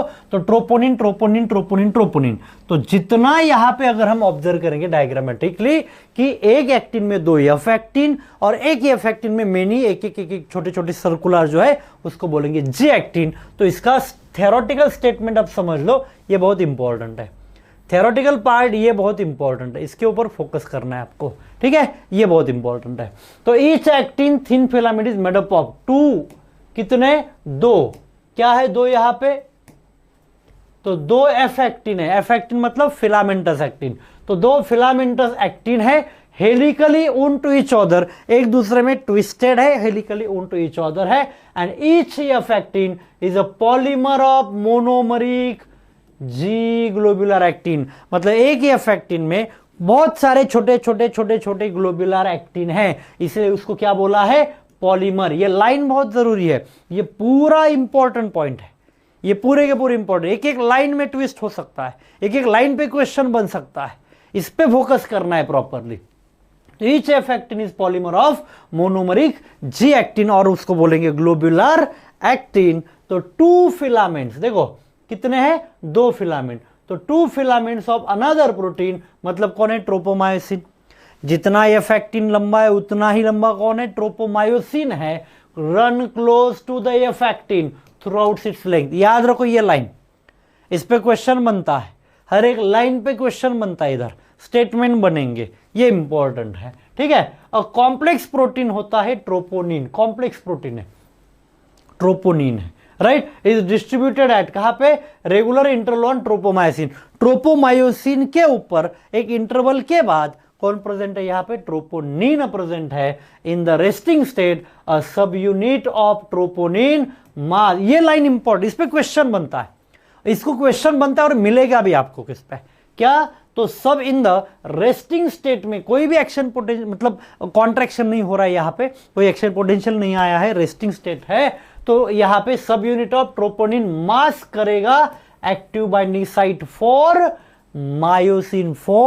Myosin, okay, on the actin. तो एक्टिन के ऊपर एक्टिव बाइंडिंग साइट है, जिसको कौन बाइंड करेगा, मायोसिन बाइंड करेगा, इसलिए बोला है फॉर मायोसिन। इस पे गड़बड़ नहीं करनी है, बच्चों को समझ में ही नहीं आता स्टेटमेंट। ये क्या बोला है कि इन द रेस्टिंग स्टेट में सब यूनिट ऑफ ट्रोपोनिन, ट्रोपोनिन का सब यूनिट है, उसने मास्क किया है, क्या मास्क करके रखा है, मतलब छिपा के रखा है, जिसके ऊपर या कवर करके रखा है, किसको कवर करके रखा है, active binding site, active binding site को मास्क करके रखा है, ओके, फॉर मायोसिन, कब है, on the actin filament, okay. तो एक्टिन फिलामेंट के ऊपर जो है वो मायोसिन जहां पे बाइंड करेगा, उस एक्टिव साइट को मास्क किसने किया, ट्रोपोनिन, ट्रोपोमायोसिन नहीं बोलना है, ये क्वेश्चन है आपका, ये गलत नहीं करना है, ठीक है। आगे अब यहां पे ईच मायोसिन, ये समझ में आ गया आपको, बाइंडिंग कर गया। अब उसके बाद देखो मायोसिन, अब मायोसिन अगर देखेंगे तो मायोसिन में स्पेसिफिकली एक स्ट्रक्चर मैंने यहां पे बोला, चलो इसको कंसीडर करो, ये मायोसिन है, राइट। अब इसके ये छोटे छोटे छोटे छोटे छोटे छोटे सब यूनिट कंसीडर करो, है ना, तो इस सब यूनिट को ये बोलेंगे आपको। तो ये अगर इसका ये वाला पोर्शन है इसका, राइट, ये ऐसा है, ये ऐसा है, इधर ये ऐसा है, तो इसको जूम करके ऐसा दिखेगा। तो ये मायोसिन का ये छोटा हुआ मीरोमायोसिन, क्या हुआ, मीरोमायोसिन, तो इधर है मीरोमायोसिन हो गया, ये मायोसिन का मीरोमायोसिन हो गया। तो मीरोमायोसिन के बारे में पढ़ेंगे, प्रॉपरली समझ लो, इसमें 2 पार्ट आ रहे हैं, इसमें 2 पार्ट आ रहे हैं, एक आ गया हेड और दूसरा आ रहा है टेल। एक पार्ट है हेड का, दूसरा है टेल का। अब हेड का पोर्शन देखो, अगर हम देखेंगे हेड वाला पोर्शन, हम देखेंगे ये वाला पोर्शन प्रॉपरली यहां पे ऑब्जर्व करेंगे, ये वाला, तो ये हेड का आ गया, ये टेल का आ गया। हेड में कौन कौन सा पार्ट है, एक्टिन बाइंडिंग साइट। अब बच्चों को बहुत कंफ्यूजन होता है, यहां पे एक्टिन बाइंडिंग साइट बोला है, ये जो है ना, ये वाला रीजन, ये किसको जाके बाइंड करेगा, एक्टिन को। एक्टिन पे क्या है, एक्टिव बाइंडिंग साइड, उसको जाके कौन बाइंड करेगा, ये बाइंड करेगा।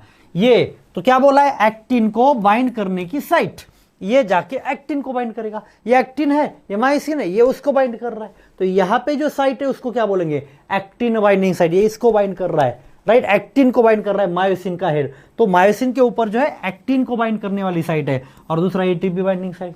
अब एटीपी क्यों है, विदाउट एनर्जी प्रोसेस तो होगी नहीं, एनर्जी चाहिए रिएक्शन कर, मतलब अगर कॉन्ट्रैक्शन करना है, कोई भी प्रोसेस करनी, एनर्जी, विदाउट एनर्जी काम नहीं होगा।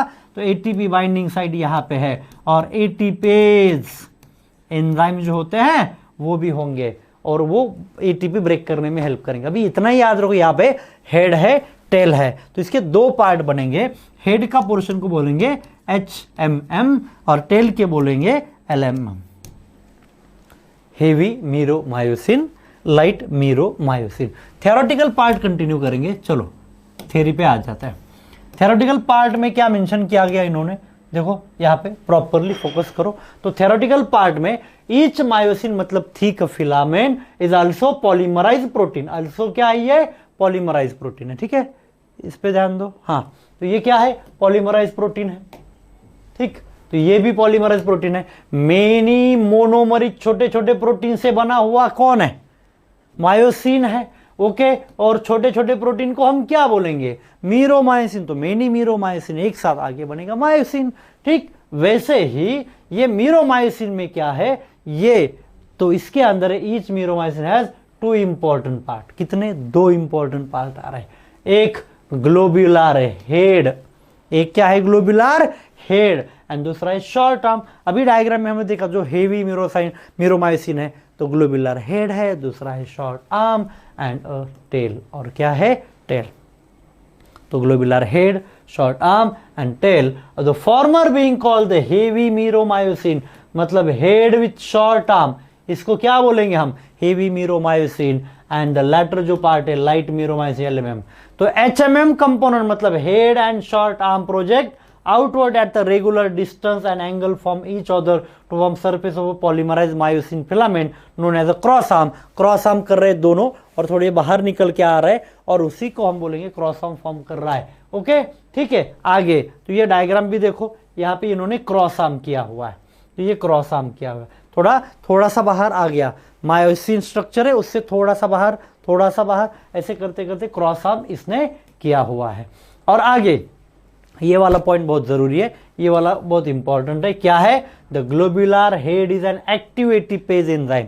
ग्लोब्यूलर हेड में क्या प्रेजेंट है, एक्टिव एटीपेज एंजाइम। एटीपेज क्यों बोला है, एटीपी को ब्रेक करने वाला एंजाइम प्रेजेंट है, and is binding site for ATP and active site for actin, and active site for actin. तो एक्टिन को बाइंड करने वाली एक्टिव साइट भी उसी हेड के ऊपर प्रेजेंट है, ये डायग्राम में ये वाला, तो ये इसको याद रखना है, ठीक है। अब उसके बाद है एक्चुअल मैकेनिज्म। तो मैकेनिज्म ऑफ मसल कॉन्ट्रैक्शन कैसे हो रहा है, प्रोसेस कैसे हो रही है, मैसेज कौन भेज रहा है, कैसे भेज रहा है, इसके बारे में देखेंगे बच्चों, क्योंकि ये बहुत इंपॉर्टेंट पॉइंट्स है, बहुत इंपॉर्टेंट स्टेटमेंट है।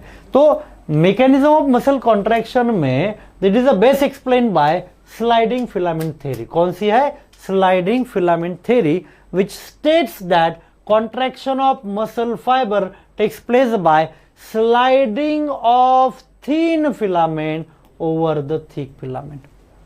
thin filament slide कर रहा है over thick filament के ऊपर, ये बहुत इंपॉर्टेंट, इस पे क्वेश्चन बनता है, ये लाइन इंपॉर्टेंट है, आपको यहाँ पे याद रखना है, ठीक है। अब आगे देखो मसल कॉन्ट्रैक्शन होता कैसा है, ये प्रोसेस बहुत जरूरी है। अब यहां पे देखो पूरा एक एक स्टेटमेंट, एक एक लाइन इंपॉर्टेंट है, यहाँ पे एक एक लाइन इंपॉर्टेंट, इस पे ऊपर क्वेश्चन मिलेगा आपको, बहुत सारे क्वेश्चन मिलेंगे। तो देखो क्या है, तो muscle contraction is initiated buy signal sent by central nervous system CNS via motor neuron. Motor neuron ने सिग्नल भेजा CNS, राइट। तो ये सिग्नल आ गया लेके, आ गया कहां तक आ गया, देखो ये सिग्नल आ गया लेके, तो मोटार न्यूरॉन अलॉन्ग विथ किसके साथ, मसल फाइबर। यहां पे अब ये दो लाइन आगे वाले बहुत इंपॉर्टेंट, इस पे बच्चे कंफ्यूजन करते हैं, कंफ्यूजन होता ही है उनमें। तो क्या है, मसल फाइबर, तो motor neuron along with muscle fibre connect करेंगे एंड फॉर्म करेंगे मोटार यूनिट। तो क्वेश्चन आता है मोटार यूनिट किसको बोलेंगे? क्वेश्चन क्या आएगा? मोटार यूनिट किसको बोलेंगे? ये मोटार यूनिट के बारे में। तो क्या बोला है कि muscle fibre connected to it constitute a motor unit. Motor neuron along with muscle fibre, तो मोटार का न्यूरॉन और मसल फाइबर को एक साथ बोलेंगे तो मोटार यूनिट। अगला वाला point, the junction between a motor neuron and sarcolemma मतलब प्लाज्मा मेम्ब्रेन का जब जंक्शन बनेगा तो उसको हम बोलेंगे, ओके, क्या बोलेंगे? Neuromuscular junction. न्यूरोमस्कुलर जंक्शन क्या बोलेंगे? न्यूरोमस्कुलर जंक्शन या तो मोटार एंड प्लेन। अब बच्चे क्या करते हैं? न्यूरोमस्कुलर जंक्शन तो याद रखते, मोटार एंड प्लेन को ध्यान नहीं देते। तो मोटार एंड प्लेन इंपॉर्टेंट है, इस पे भी ध्यान देना है। तो न्यूरोमस्कुलर जंक्शन और motor end plane, a neural signal reaching this junction releases neurotransmitter. जब एक्सॉन होता है ना, एक्सॉन का एंड होता है, एक्सॉन टर्मिनल बोलते हैं, सिनेप्टिक नॉब बोलेंगे, उसके अंदर सिनेप्टिक वेसिकल, उसके अंदर न्यूरोट्रांसमीटर वो रिलीज कर देंगे न्यूरोट्रांसमीटर। ओके, तो वो क्या है? एसिटिलकोलिन विच जनरेट करेगा action potential in the sarcolemma. Next plasma membrane में क्या करेगा? एक्शन पोटेंशियल जनरेट करेगा and this spreads through out the muscle fibre and cause the release of calcium ion. सबसे इंपॉर्टेंट क्या रिलीज करेगा? Calcium ions into the sarcoplasm में।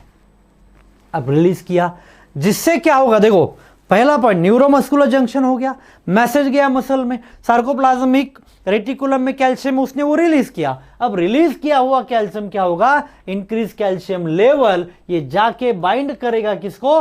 सब unit of troponin. किसको बाइंड कर रहा है? ट्रोपोनिन को बाइंड कर रहा है, सब यूनिट ऑफ ट्रोपोनिन। मतलब कैल्शियम रिलीज हो गया, ट्रोपोनिन को जाके बाइंड करेगा on actin filament and thereby removing the masking of active site for myosin.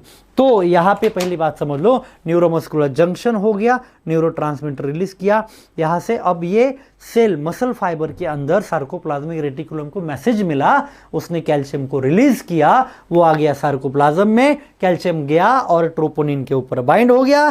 Troponin tropomyosin को लेके जो एफ फिलामेंट है ना, मतलब उसके ऊपर जो ट्रोपोमायोसिन है उसके ऊपर ट्रोपोनिन है, तो ट्रोपोनिन विद ट्रोपोमायोसिन शिफ्ट करेंगे और वो जो ये एफ एक्टिन है उसके ऊपर एक्टिव बाइंडिंग साइट है वो ओपन हो जाएगी। अब मायोसिन का हेड क्या करेगा? उस ओपन एक्टिव बाइंडिंग साइट को जाके अटैच करेगा और उसको स्लाइड करेगा। इसी को तो स्लाइडिंग फिलामेंट थ्योरी बोलते हैं। और ये स्लाइड करने के लिए एटीपी की जरूरत होती है, एटीपी इसेंशियल होता है। ठीक है, तो देखो ऑन एक्टिन ये हो गया। अब देखो यूटिलाइजिंग द एनर्जी, अब ये कैसे प्रोसेस होगा? Utilising the energy from ATP hydrolysis, ATP hydrolysis हो रहा है, उसकी एनर्जी यूटिलाइज करके the myosin head now binds to expose active site on actin. Myosin किसके ऊपर बाइंड हो रहा है? मायोसिन एटीपी ब्रेक करने के बाद उसको बाइंड, ये एक्टिन है तो उसको यहाँ पे एक्टिव बाइंडिंग साइट एक्टिन के ऊपर, तो इसका ये जो हेड है मायोसिन का, ये जाके इसको बाइंड कर रहा है, तो इसको बोलेंगे एक्टिव बाइंडिंग साइट को जाके बाइंड कर रहा है। क्रॉस ब्रिज इसने फॉर्म किया है और ये क्रॉस ब्रिज फॉर्म करेगा, राइट। इसके बेस, इसको समझने के लिए ये डायग्राम समझ लो अच्छे से, इसमें आपको पूरा प्रॉपरली समझ आए कि हमारे मसल एक्चुअली काम कैसे करते हैं प्रॉपरली। तो इसका एक स्टेप फर्स्ट इसको कंसीडर करो। अब स्टेप फर्स्ट में ये एक्टिन फिलामेंट, मायोसिन फिलामेंट, तो ये क्या हो गया? एक्टिव बाइंडिंग साइट ये वाली एक्टिन के ऊपर की एक्टिव बाइंडिंग साइट तो ओपन होगी। अब एटीपी आके इसको बाइंड किया, ये क्या है? ये है मीरोमायोसिन, इसके ऊपर बाइंड कर दिया, एटीपी ब्रेक कर दिया, एटीपेज एंजाइम ने एडीपी प्लस आईपी निकल गया। अब ये हो गया। सेकेंड केस में क्या होगा कि ये हेड इसको जाके बाइंड कर रहा है एक्टिन को, किसको जाके बाइंड कर रहा है? एक्टिन को बाइंड कर रहा है। अब ये बाइंड हो गया, जस्ट क्रॉस ब्रिज बना, अब स्लाइड नहीं किया, अभी तक स्लाइड नहीं किया, क्रॉस ब्रिज बन गया। अब क्या करेगा? ये एक्टिन है, ये मायोसिन है, ये बाइंड करा और ये स्लाइड करेगा। ये क्या करेगा?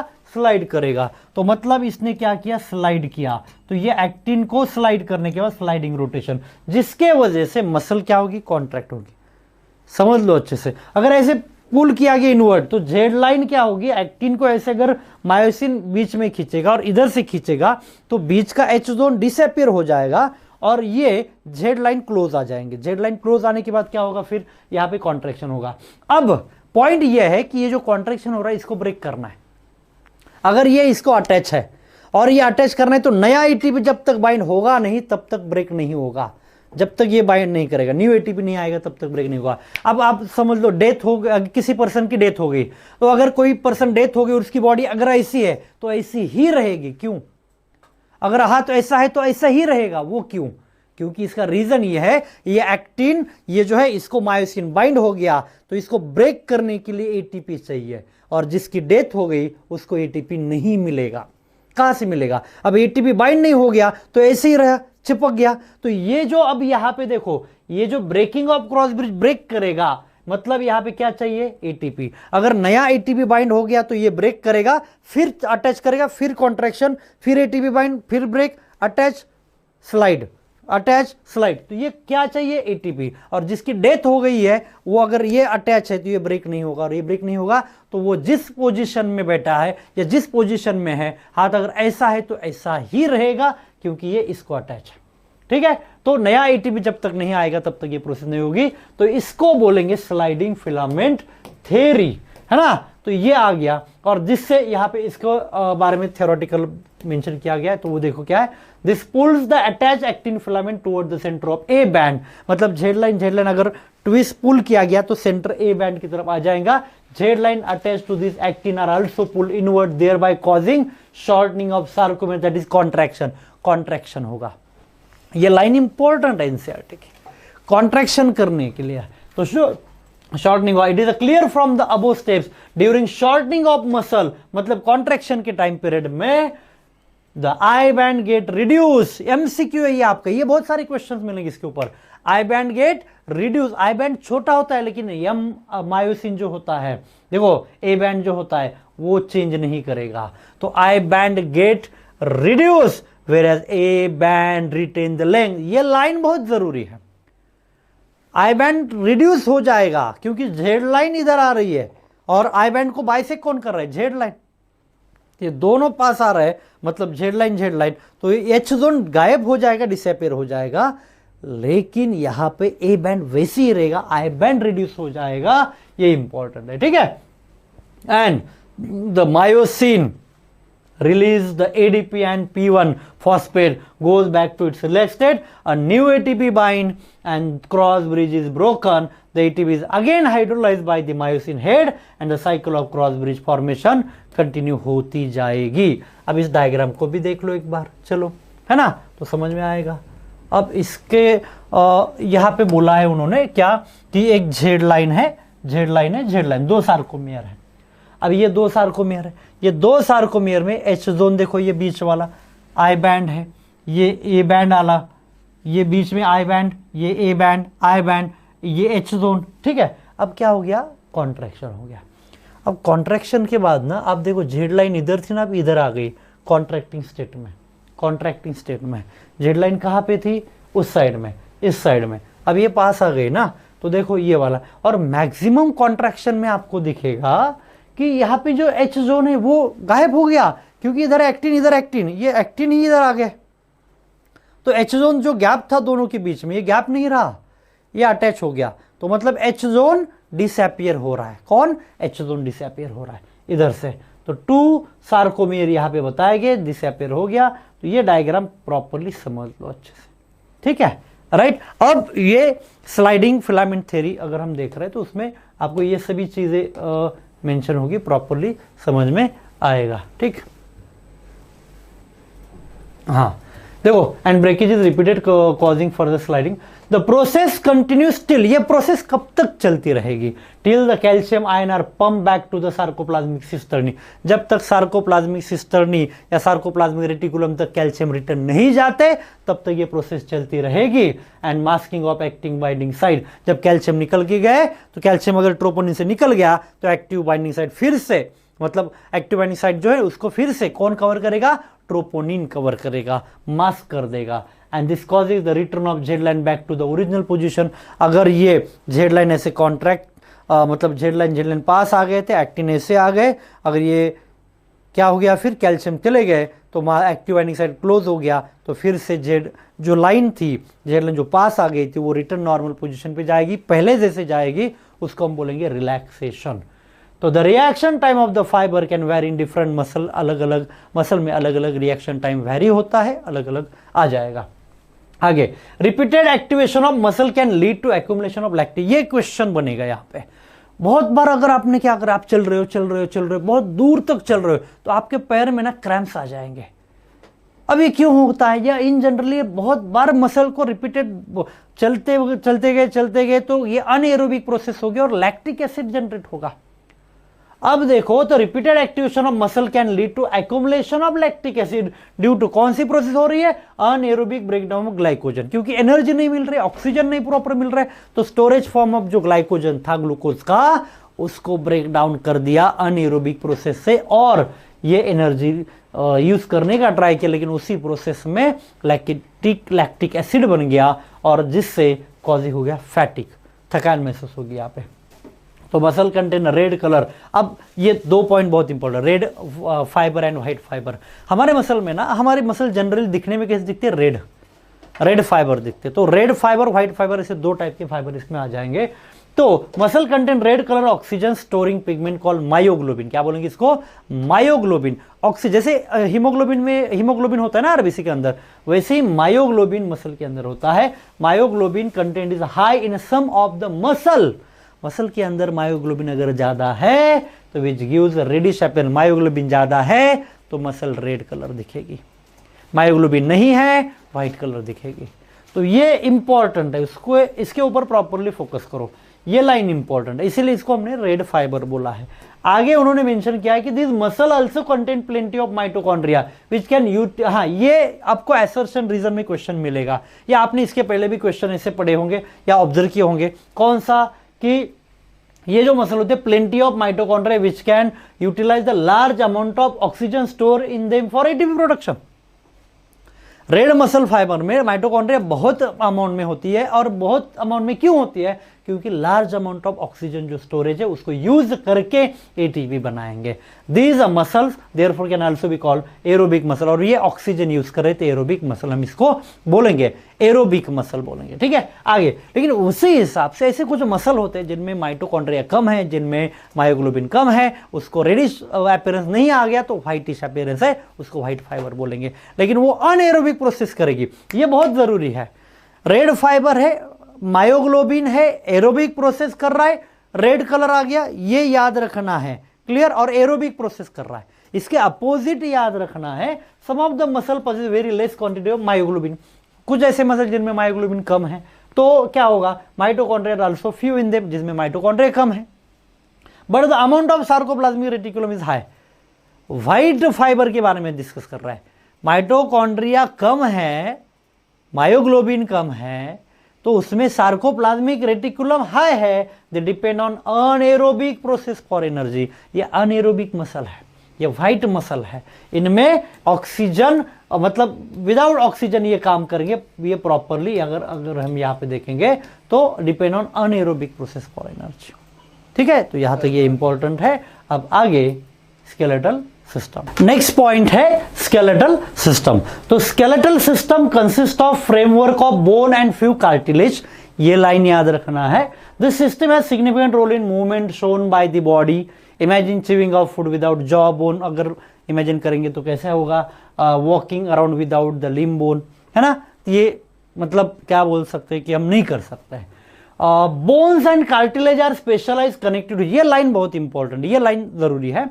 Bone and cartilage specialise connective tissue, क्या है ये? Specialise connective tissue. क्या बोला है पहले? बोन, क्या बोला बाद में? कार्टिलेज। अब देखो, farmer has a very hard map, farmer मतलब बोन, पहला क्या बोला? बोन, उसके बाद क्या बोला? कार्टिलेज। तो former has a very hard matrix due to calcium salt, very hard mat, bone बहुत स्ट्रांग होते हैं ना, कैल्शियम सॉल्ट इसमें प्रेजेंट होता है। And it and the latter is, latter मतलब कार्टिलेज, स्लाइटली प्लायबल मैट्रिक्स। देखो कान में कार्टिलेज है, इसको अगर ऐसे करेंगे छोड़ देंगे तो कैसे? प्लायबल, फ्लेक्सिबल है ना, बोन उतने फ्लेक्सिबल नहीं है, कार्टिलेज है ना, ये कैसा है? फ्लेक्सिबल है। तो स्लाइटली प्लायबल मैट्रिक्स क्यों है? क्योंकि ड्यू टू कॉन्ड्राइटिन सॉल्ट इसमें प्रेजेंट है। कौन सा सॉल्ट है? कॉन्ड्राइटिन सॉल्ट प्रेजेंट है, ठीक है। अब यहां पे in human being this system is made up of 206 bones, okay, 206 bones and few cartilage. तो हमारे स्केलेटल सिस्टम में 206 हड्डियां है, बोन्स प्रेजेंट है। अब इसमें दो पार्ट में डिवाइड किया गया, एक्सियल एंड एपेंडिकुलर स्केलेटन। अब ये ऑलमोस्ट सबको मालूम है, इसका मेन एनसीईआरटी स्टेटमेंट पे ध्यान देते हैं। तो एक्सियल स्केलेटन में 80 बोन्स आएंगे, right, distributed along the main axis of the body. इसमें क्या क्या आएगा? तो एक्सियल में मेन एक्सिस क्या आएगा? स्कल, स्टर्नम, रिब्स आएगा और वर्टिब्रल कॉलम आ गया, ये आ गया एक्सियल। एपेंडिकुलर स्केलेटन में क्या आ गया? पेक्टोरल गर्डर, पेल्विक गर्डल, ये गर्डल्स आ जाएंगे, तो ये इसमें आ जाएंगे, ठीक है। तो देखो इसमें क्या क्या आ गया? Skull, vertebral column, sternum, ribs constitute the axial skeleton. इसमें पहला है स्कल। अब skull is compose of 2 sets of bone. अब स्कल में भी देखो यहाँ पे क्या क्या है, तो डायग्राम अगर ऑब्जर्व करो तो देखो frontal lobe, parietal, sorry bone है, frontal bone, parietal bone, temporal bone, occipital bone, नीचे ऑसिपिटल कोंडाइल है, ये hyoid bone, mandible, maxilla, zygomatic, nasal, lacrimal, ethmoid, sphenoid, ये बोन्स दिए हुए हैं, ठीक है। इसका भी नाम याद रखना है। इसके मैंने अलग अलग ट्रिक्स दिए हुए हैं जो आप हमारे शॉर्ट जो है उस पर देख सकते हैं, या इंस्टा पे जाके वहाँ पे रील्स बने हुए शॉर्ट्स के या इसके ट्रिक्स कुछ बनाए हुए। बोन्स जो है ना, इन सभी बोन्स के एक इंटरेस्टिंग ट्रिक्स बनाए हुए, वो आप जाके देख सकते हैं वहाँ पे। अभी यहाँ पे देखो, ये थ्योरेटिकल पार्ट देखेंगे तो क्रेनियल एंड फेशियल। तो cranial bone and facial bone जो होते हैं, क्रेनियम मतलब ऊपर का और फेशियल फेस के जो बोन्स होते हैं, तो क्या आ गया? तो टोटल नंबर ऑफ बोन्स होते 22 bones. The cranial bones are 18 number. Cranium कितने? 8 है, जैसे frontal, parietal, occipital, temporal, sphenoid, ethmoid, ये 8 बोन आ गए। दे फॉर्म करेंगे हार्ड प्रोटेक्टिव आउटर कवरिंग। तो ये हार्ड प्रोटेक्टिव आउटर कवरिंग बना रहे और क्रेनियम फॉर द ब्रेन के लिए, ठीक है। आगे the facial region is made up of 14 skeletal elements. Facial अगर देखेंगे तो 14 है, maxilla, mandible, palatine, lacrimal, nasal, zygomatic, vomer, inferior nasal, concha, ये बोन्स है फेशियल के, ये 14 आ गए। स्कल में टोटल नंबर ऑफ बोन्स होते हैं 29, लेकिन यहां पे जो मेंशन किया गया है यह है टोटल टू 22 बोन्स बोला है ना। मतलब क्या लिया? क्रेनियम और फेशियल दोनों ही ले लिए, लेकिन इसमें ईयर ऑसिकल भी आएंगे, हेवॉइड बोन भी आएंगे स्कल में, ठीक है। तो देखो आगे देखेंगे इसको। द फेशियल रीजन ये 14 आ गया, which form the front part of the skull. Single U shape, U shape क्या बोला है? Hyoid bone is present at the base of buccal. Buccal oral cavity के बेस में प्रेजेंट है and included in the skull. Word क्या बोला? Included in the skull. ये भी स्कल में क्वेश्चन में आपको पूछेंगे स्कल में कितने नंबर ऑफ बोन्स है, आप 22 मत लिखना, ऑप्शन होगा लेकिन उतने नहीं है उसमें, ये याद रखो। ये भी है, कौन सा? हेवॉइड बोन भी, उसको भी ऐड करो। आगे ईच मिडल ईयर, अब देखो outer ear, external ear, middle ear और इनर ईयर या इंटरनल ईयर। तो middle ear contain 3 tiny bone, कितने? 3 छोटे छोटे बोन्स हैं। मैलियस, इनकस, स्टेपस, क्या क्या है? मैलियस है, इनकस है, स्टेपस है। और कलेक्टिवली इनको हम बोलेंगे ईयर ऑसिकल। क्या बोलते हैं? Year ossicle. तो कलेक्टिवली हम इसको ईयर ऑसिकल बोलेंगे। The skull region articulate with the superior region of. अब देखो स्कल, स्कल ये है, ये आर्टिकुलेट, ये स्कल का रीजन, ये आर्टिकुलेट मतलब अटैच है, ये वर्टिब्रल कॉलम है, तो वर्टिब्रल कॉलम का ऊपर का पोर्शन है ये स्कल, इसको अटैच है। तो skull articulate with the superior region of vertebral column. तो वर्टिब्रल कॉलम के सुपीरियर रीजन को अटैच है ना, तो इसको कंसीडर करो ये सुपीरियर रीजन। तो ये स्टेटमेंट, ये लाइन इंपॉर्टेंट है। क्या है, क्या मेंशन किया है? देखो यहां पे ये वाला तो वर्टिब्रल कॉलम सुपीरियर रीजन, ऊपर वाला पोर्शन वर्टिब्रल कॉलम के with the help of 2 occipital condyle dicondylic school. दो ऑसिपिटल कॉन्डाइल है, राइट, 2 ऑसिपिटल कॉन्डाइल और ये वर्टिब्रल कॉलम ऐसे अटैच है यहां पे नीचे। तो ये स्कल के डायग्राम दिए हुए ना, उसमें भी ये दिया हुआ है नीचे, तो ऑसिपिटल कॉन्डाइल। तो डाइकोंडाइलिक स्कल, ये इंपॉर्टेंट, ये लाइन इंपॉर्टेंट है क्वेश्चन में। नेक्स्ट है वर्टिब्रल कॉलम। अब देखो यहाँ पे वर्टिब्रल कॉलम बोला है। वर्टिब्रल कॉलम में क्या क्या आएगा? तो फॉर्म बाय 26 सीरियली फ्यूज्ड जो बोन होते हैं, arrange units called vertebra and is called dorsally placed. जो वर्टिब्री होते हैं 26 होते हैं और डॉर्सली प्लेस्ड होते हैं बैक साइड में, एंड इट एक्सटेंड फ्रॉम, कहां से? बेस ऑफ स्कल से स्टार्ट हो रहा है and constitute the main framework of the trunk. तो बॉडी मेन फ्रेमवर्क फॉर्म कर रहा है, ठीक है। Each vertebrae has a 2 central hollow portion. Vertebrae के अंदर 2 सेंट्रल हॉलो पोर्शन जहां से न्यूरल कैनल पास होगी। देखो यहाँ पे ये डायग्राम है, इससे भी न्यूरल कैनल जो है इससे क्या होगा, तो ये अंदर से कौन पास करेगा, तो neural canal spinal cord pass करेगा। ठीक है, तो न्यूरल कैनल उसको हम बोलेंगे, तो neural canal through which spinal cord passes. The first vertebrae is atlas और सेकेंड वर्टिब्री होती है एक्सिस। पहली एटलस है, सेकेंड है एक्सिस। ठीक है, तो फर्स्ट वर्टिब्री जो है एटलस है and it articulate with the occipital condyle. MCQ में पूछेंगे आपको कि एटलस किसको अटैच है, तो ऑसिपिटल कॉन्डाइल को अटैच है। The vertebral column is differentiated into cervical 7, thoracic 12, lumbar 5, sacral 1, fused है, ये 5 सैक्रल होते हैं, ये फ्यूज्ड होके 1 बोन बना, एंड कॉसिजियल 1 है, ये 4 फ्यूज होके बना हुआ है। वर्टिब्री देखेंगे तो 33 होती है, लेकिन फ्यूज करके बोन्स कंसीडर करेंगे तो वो 26 है। ठीक है, and starting from the skull से स्टार्ट हुआ है। Number of cervical vertebrae are 7 in almost all mammals including human being. तो यहाँ पे अगर देखेंगे तो सर्वाइकल, जैसे number of cervical vertebrae 7 in almost all mammal में 7 ही रहेंगे। The vertebral column protect the spinal cord, support the head and सब। ये लाइन आ सकती है, ये लाइन इंपॉर्टेंट है, इस पे आ सकता है क्वेश्चन। क्या है, तो वर्टिब्रल कॉलम प्रोटेक्ट कर रहा है स्पाइनल कॉर्ड को, सपोर्ट कर रहा है हेड को, and serves the point of attachment for the ribs. Ribs भी इसको अटैच कर रहे हैं वर्टिब्रल कॉलम को, and musculature of the back, muscle back के जो है उसको अटैच करेंगे। इतने सारे अटैच करने का सपोर्ट कर रहा है। उसके बाद स्टर्नम, स्टर्नम वो सामने वाला जो बोन होता है उसको हम स्टर्नम बोलेंगे। तो sternum is a flat bone on the ventral mid line of thorax. Ventral mid line of thorax, अगर डायग्राम देखेंगे ये वाली, तो देखो ये हो गया स्टर्नम, ये स्टर्नम है, ये राइट, तो ये स्टर्नम आ गया, ventral mid line of thorax, इसको याद रखो। ये क्या है, ठीक, तो ये उसके बाद है 12 पेयर्स ऑफ रिब्स। रिब्स कितने, 24 है पेयर्स में। अब बोन्स में ना, यहाँ पे क्वेश्चन आपको ज्यादातर ना काउंट में, नंबर में आएगा, कौन किसको अटैच है, कौन किसके ग्रुप में आ रहा है, इस पे ज्यादा क्वेश्चन है। ठीक है, तो there are 12 pair of ribs, each rib is thin flat bone connected dorsally to the vertebral column. इस पे क्वेश्चन आता है, ये लाइन बनती है असर्शन रीजन में, dorsally to the vertebral column and ventrally to the sternum. पीछे से वर्टिब्रल कॉलम को अटैच है, सामने से स्टर्नम को अटैच है रिब। ओके, और 2 आर्टिकुलेशन सरफेस, ये जो रिब्स होते हैं ना, रिब्स को 2 आर्टिकुलेशन सरफेस, 2 सरफेस होंगे, इसलिए इसको, और वो दोनों के दोनों डॉर्सल एंड बोला है पीछे के साइड में, इसको हम क्या बोलेंगे, बाइसेफेलिक। क्या बोलेंगे, बाइसेफेलिक। उसके बाद first 7 pair of ribs are called true ribs. इसमें 3 टाइप आएंगे, true ribs, false ribs and floating ribs. क्या है, true, false, floating. True ribs, false ribs, floating ribs.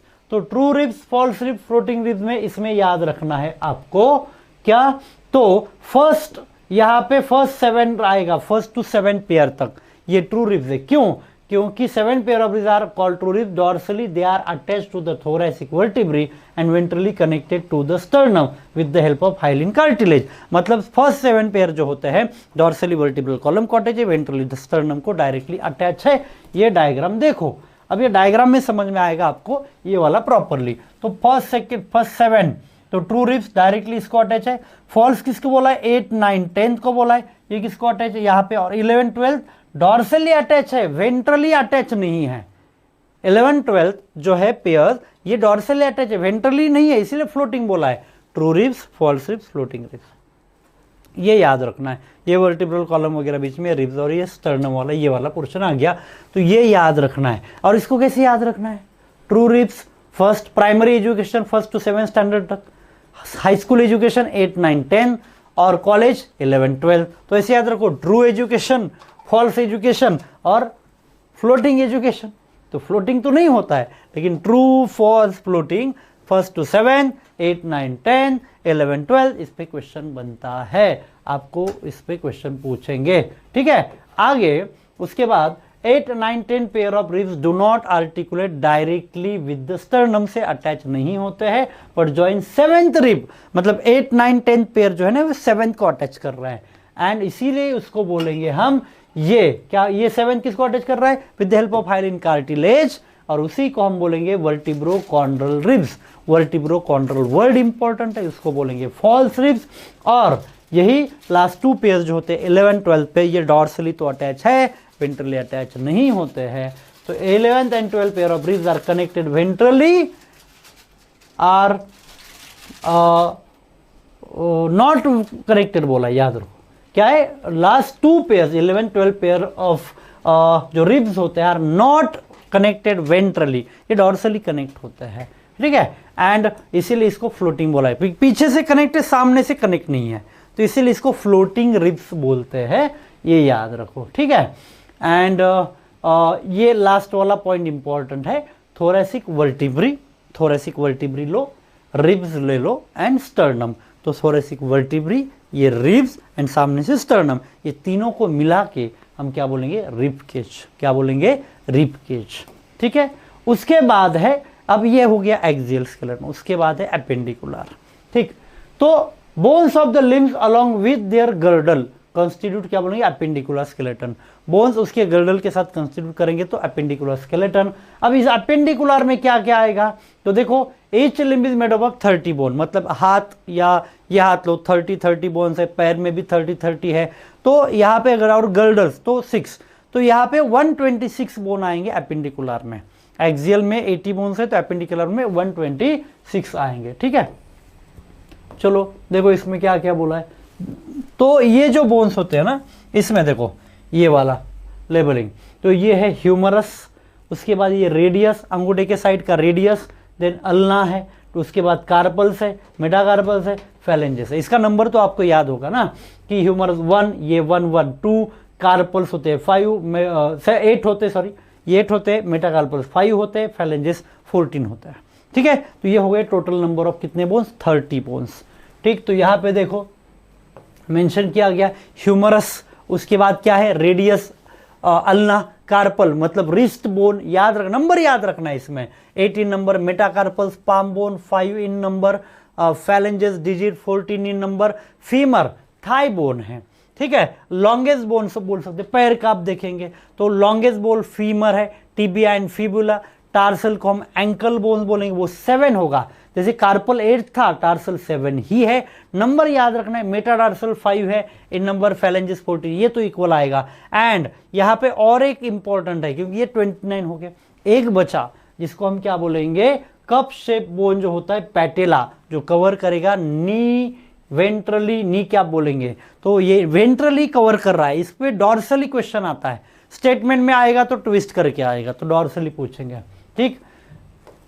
इसके कुछ ट्रिक्स के जो बोन्स है ना, ये बोन्स के ट्रिक्स के वीडियो भी हम आपको यूट्यूब पे मिलेंगे, डीसीबी बायोलॉजी यूट्यूब पे आपको ये बोन्स के अलग अलग ट्रिक्स के बारे में या नाम कैसे याद रखना है उसके ट्रिक्स हमने दिए हुए, तो आपको अच्छे वहां जाके आप देख सकते हो, ठीक है। अभी हम सिर्फ मेन एनसीईआरटी के पॉइंट देख रहे हैं, स्टेटमेंट देख रहे हैं। उसके बाद एक गर्डल्स में एक होता है पेक्टोरल पेल्विक, शोल्डर वाला जो होता है पेक्टोरल गर्डल होता है, और ये कमर के नीचे वाला जो होता है वो होता है पेल्विक गर्डल, ठीक है।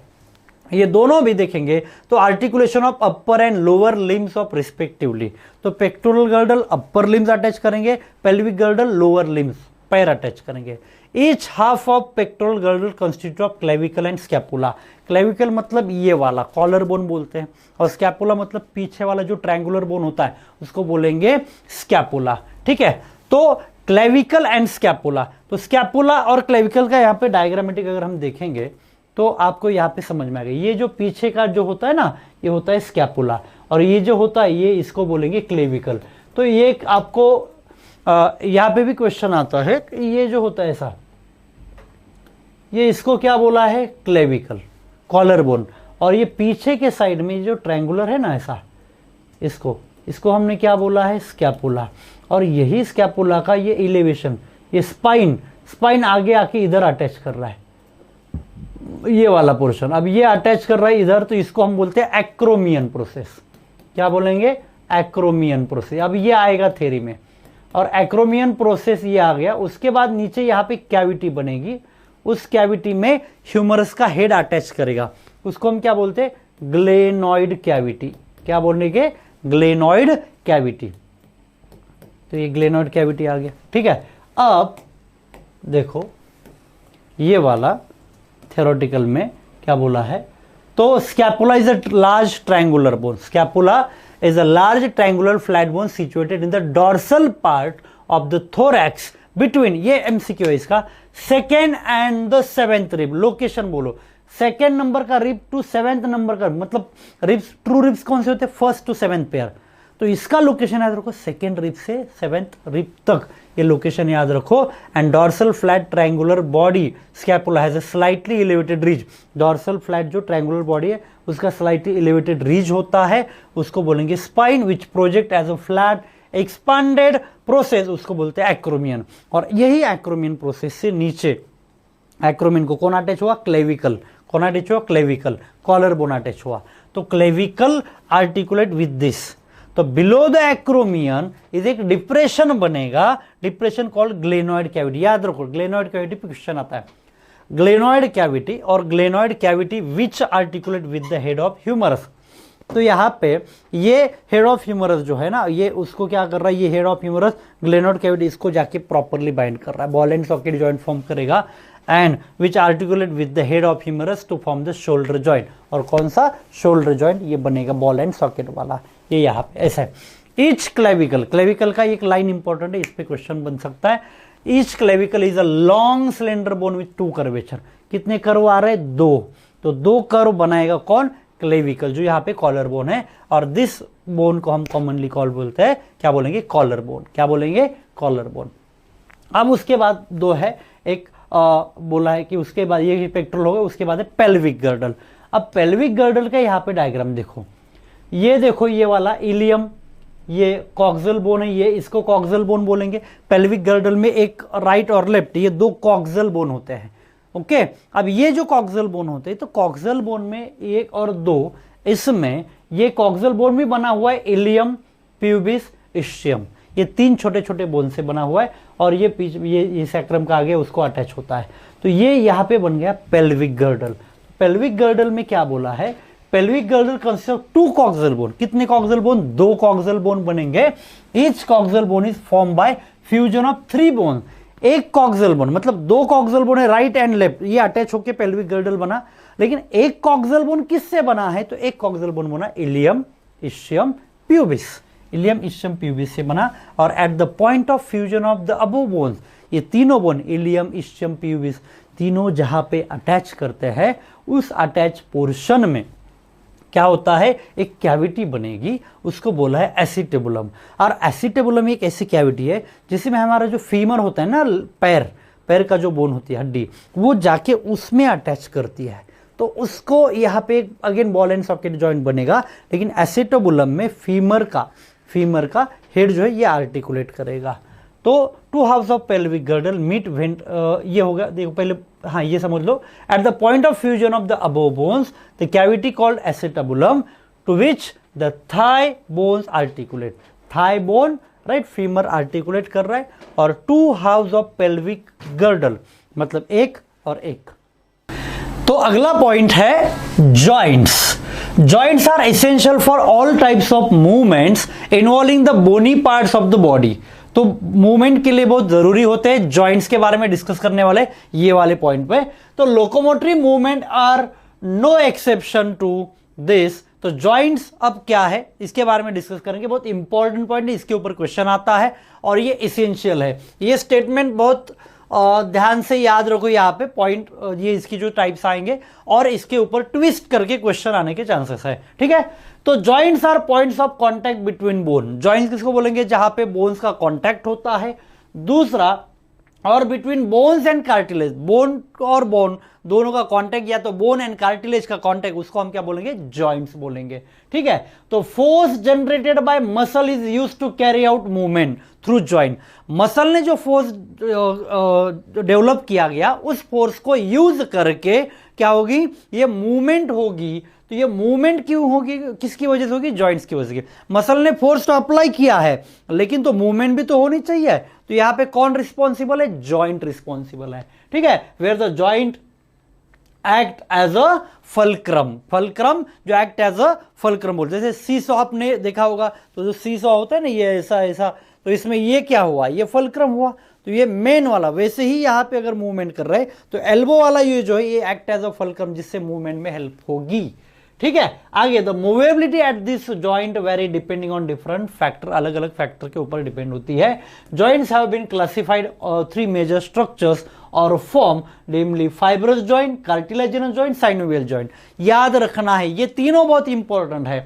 Fibrous joint do not allow any movement, कोई भी मूवमेंट नहीं होगी, do not allow any movement. This type of joint is shown by the flat skull bone, ये हमारा जो फ्लैट स्कल होता है ना उसमें ये टाइप का जॉइंट होता है। कौन सा? फाइब्रस टाइप का जॉइंट होता है, फाइब्रस जॉइंट होता है। which fuse end to end with the help of dense fibrous connective tissue। ये bone end to end connect होते हैं dense fibrous connective tissue से। याद रखना है in the form of sutures to form the cranium. तो हमारा जो क्रेनियम ऊपर का बनता है इसमें बोन फ्यूज होते पॉइंट टू पॉइंट, या तो जैसे एंड टू एंड बोल सकते हैं, यहाँ पे फ्यूज्ड होगा और उसी को यहाँ पे कौन सा जॉइंट बोलेंगे? Fibrous joint. Do not allow any movement, कोई भी मूवमेंट यहाँ पे नहीं होगी। और जो क्रेनियम होता है इसकी जो मूवमेंट अगर ऑब्जर्व करोगे तो उसकी कोई मूवमेंट होती ही नहीं। ऑब्जर्व क्या करोगे, है ना? तो actually do not allow any movement. आगे दूसरा है कार्टिलेजिनस जॉइंट। तो कार्टिलेजिनस जॉइंट मतलब कार्टिलेज इन्वॉल्व होते हैं। तो the bones involve are joint together with the help of cartilage, cartilage से होता है। And the joint between the adjacent vertebrae in the vertebral column is of this pattern and it permit limited movement. Vertebral column में होता है, इसमें limited movement होगी। जो हमारा पीछे का वर्टिब्रल कॉलम, इससे क्या होगी? ये लिमिटेड मूवमेंट हम कर सकते हैं, है ना? तो ये जो लिमिटेड मूवमेंट है ये किसकी वजह से हो रही है? तो ये कार्टिलेजिनस जॉइंट होता है जो एडजेसेंट वर्टिब्री के बीच में यहाँ पे होगा। और नेक्स्ट और थर्ड पार्ट जो है साइनोवियल जॉइंट, बहुत इंपॉर्टेंट है। ये जॉइंट हम देखेंगे अब डिटेल में। तो joints are characterised by the presence of fluid filled synovial cavity. दो जॉइंट मतलब दो बोन्स के बीच में यहाँ पे क्या होता है? जॉइंट बनता है ना, यहाँ पे एक फ्लूइड प्रेजेंट होता है। फ्लूइड फील्ड साइनोवियल कैविटी, इस पे क्वेश्चन बनेगा। ऊपर के दो है उस पे भी क्वेश्चन बन रहा है, लेकिन इसके और सब टाइप से इसमें देखना है। तो ये presence of fluid filled synovial cavity between the articulating surface of two bone, दो बोन जहां पे ज्वाइन कर रहे हैं उनके बीच में कैविटी होती है। एक्ट एज अ लुब्रिकन, फ्रिक्शन होने नहीं देगा। और आगे सच अरेंजमेंट अलो कंसिडरेबल मूवमेंट होगी। और दीज जॉइंट्स हेल्प इन, ये जॉइंट्स है ना, तो ये सभी joint, these joint help in locomotion and many other movement में हेल्प करेगा। उसके बाद ball and socket joint between humerus and pectoral girdle. Ball and socket यहाँ पे अगर देखेंगे तो ये ह्यूमरस का हेड आर्टिकुलेट हो गया ग्लेनोइड कैविटी में ऐसा, तो इसको बोलेंगे बॉल एंड सॉकेट जॉइंट। इसको याद रखो, यहाँ पे मैच द कॉलम में क्वेश्चन आ सकता है आपको कि कहाँ पे कौन सा जॉइंट प्रेजेंट है। हिंज जॉइंट, हिंज, ये हिंज जॉइंट हो गया, है ना, वन साइड मूवमेंट ओनली। ये नी वाला जॉइंट है ना, इसको नी जॉइंट भी बोलेंगे। ये वाला हिंज जॉइंट, नी जॉइंट भी आप बोल सकते हो। तो हिंज जॉइंट, नी जॉइंट, या तो आप एल्बो जॉइंट भी बोल सकते हो, ये वाला जॉइंट है ना। तो ये याद रखना है। पिवट जॉइंट या pivot joint between Atlas and axis. Atlas first vertebrae, second axis है, तो यहां पे क्या होगी? पाइवट जॉइंट हो गया। कौन सा जॉइंट होगा? Pivot joint. जिससे एटलस एंड एक्सिस, जैसे हम अप डाउन कर सकते हैं ना, राइट लेफ्ट वगैरह जो मूवमेंट कर रहे हैं, ऐसा ये हेड की मूवमेंट कर सकते हैं। तो ये मूवमेंट में क्या होगा? Pivot joint between Atlas and axis. उसके बाद एक ग्लाइडिंग जॉइंट, क्या है? Gliding joint. तो ग्लाइडिंग जॉइंट में बिटवीन कार्पल्स, ये जो रिस्ट होता है यहाँ पे क्या है? कार्पल्स है, तो ये एक दूसरे के ऊपर ग्लाइड करेंगे, तो इसको ग्लाइडिंग जॉइंट बोल रहे हैं। और जिसकी वजह से हम ये ऐसा कर सकते हैं, ये दोनों भी, है ना, अप डाउन, है ना, मूवमेंट राइट लेफ्ट और सर्कुलर रोटेट कर सकता है। तो ये जॉइंट हो गया यहां पे। उसके बाद है सैडल जॉइंट। कौन सा है? Saddle joint. सैडल जॉइंट एक ही जॉइंट है जो यहां पे कहा present between carpals and metacarpals of thumb. Carpals and meta, ये हो गए कार्पल्स, ये हो गए मेटाकार्पल, इन दोनों के बीच में यहां पे जॉइंट हो रहा है। यहां पे ये वाला जॉइंट है ना, तो ये वाला जॉइंट यहां से देखो, ये फिंगर्स जो है ना, ये वाली, इनकी मूवमेंट सिर्फ यहां से होगी, मतलब मेटाकार्पल से होगी, फेलेंजेस की मूवमेंट। लेकिन ये अंगूठे की मूवमेंट देखो आप, बेस से हो रही है, इस बेस से हो रही है, राइट, ये बेस से होगी, मतलब ये कार्पल एंड मेटाकार्पल यहाँ पे जॉइंट हो रहा है थंब में, तो कौन सा है? Saddle joint. ये इंपॉर्टेंट है, आपको इस पे क्वेश्चन आने के चांसेस। मैच द कॉलम बहुत इंपॉर्टेंट है। तो कौन कौन से जॉइंट देखे हमने? बॉल एंड सॉकेट जॉइंट, उसके बाद हुआ hinge joint, pivot joint, gliding joint, saddle joint. ये जॉइंट याद रखना है, इसके ऊपर क्वेश्चन आने के चांसेस बहुत ज्यादा है। मैच द कॉलम या स्टेटमेंट टाइप क्वेश्चन आ सकते हैं, इसके ऊपर फोकस करो। उसके बाद है डिसऑर्डर्स। क्या है? डिसऑर्डर्स। अब देखो disorders of muscular and skeletal system के क्या क्या डिसऑर्डर्स, क्या क्या कॉम्प्लिकेशंस होते हैं, तो इसमें आपको पीवाईक्यू में क्वेश्चन मिलेंगे। पॉइंट छोटा है, नंबर ऑफ डिसऑर्डर्स है, लेकिन क्वेश्चन बहुत ज्यादा आएंगे, क्या आए हुए हैं और आने के चांसेस भी है। तो पहला है मिस्थेनिया ग्रेविस। इसमें ये ऑटो इम्यून डिसीज है। क्वेश्चन पूछते हैं मिस्थेनिया ग्रेविस डैश डैश डैश, क्या है? जेनेटिक है, ऑटो इम्यून है, क्या है? तो match the column type question आता है, करेक्ट इनकरेक्ट में आ सकता है या स्टेटमेंट में आ सकता है। तो मिस्थेनिया ग्रेविस ऑटो इम्यून डिसीज है, मतलब खुद की इम्यूनिटी वो क्या करेगी? अटैक करेगी खुद के सेल के ऊपर। तो ऑटो इम्यून डिसऑर्डर अफेक्ट करेगा। कहां पे अफेक्ट होगा? Neuromuscular junction leading to fatigue. अब प्रॉब्लम कहां पे हो रही है? न्यूरोमस्कुलर जंक्शन पे प्रॉब्लम, न्यूरोमस्कुलर जंक्शन। एंड क्या होगा? जिसके वजह से फैटिग होगा, वीकनिंग, एंड आगे जाके पैरालिसिस ऑफ स्केलेटल मसल में पैरालिसिस हो जाएगा। ये याद रखना, ये बहुत इंपॉर्टेंट, ये इसेंशियल है, ठीक है। उसके बाद है मस्कुलर डिस्ट्रॉफी। इसमें progressive degeneration of skeletal muscle. Skeletal muscle थोड़ी थोड़ी थोड़ी थोड़ी डीजनरेट हो रही है, लेकिन ये डिसीज कौन सा? ये जेनेटिक डिसऑर्डर। जेनेटिक मतलब मस्कुलर डिस्ट्रॉफी, मस्कुलर मसल में प्रॉब्लम है, मस्कुलर डिस्ट्रॉफी है, जेनेटिक प्रॉब्लम है। Myasthenia gravis autoimmune disease. बच्चों को इन दोनों में कंफ्यूजन होता है, बहुत सारे बच्चों को कंफ्यूजन होता है, ये कंफ्यूजन नहीं रखना है। Myasthenia gravis autoimmune disease, muscular dystrophy, genetic disorder. यहाँ पे स्केलेटल मसल डीजनरेट होती जाएंगी, धीरे धीरे धीरे डैमेज होती जाएगी। उसके बाद है टिटैनी। क्या है? टिटैनी। तो रैपिड स्पाज्म होगा, मतलब वाइल्ड कॉन्ट्रैक्शन होगा, मसल में अचानक से कॉन्ट्रैक्शन आ जाएगा। ये क्यों आएगा? तो muscle due to low calcium in body fluid. Body fluid में कैल्शियम बहुत कम है, इसकी वजह से। याद रखो यहां पे लो है, अगर क्वेश्चन में आएगा क्या? स्टेटमेंट में क्या आ सकता है? हाई आ सकता है, पॉसिबिलिटी है, पूछ सकता है। तो मतलब यहां पे स्टेटमेंट अगर हाई आ गया तो गलत हो गया। करेक्ट इनकरेक्ट के लिए याद रखना है टिटैनी। उसके बाद है अर्थराइटिस। ये इन्फ्लामेशन ऑफ जॉइंट में इन्फ्लामेशन हो रहा है, सूजन आ रही है ना, स्वेलिंग हो रही है, तो कहां पे? जॉइंट्स में। उसके बाद है ओस्टियोपोरोसिस। क्या है? ओस्टियोपोरोसिस मतलब ये एज रिलेटेड डिसऑर्डर है, एज के हिसाब से होगा। And which characteristic by the decrease of bone mass. Bone mass कम हो रहा है, डिक्रीज हो रहा है, increase the chances of fracture, fracture के चांस। क्योंकि देखो बोन मास अगर धीरे धीरे डिक्रीज हो रहा है और एज के हिसाब से हो रहा है, ओल्ड पर्सन में ज्यादा हो रहा है, तो ये क्या होगा?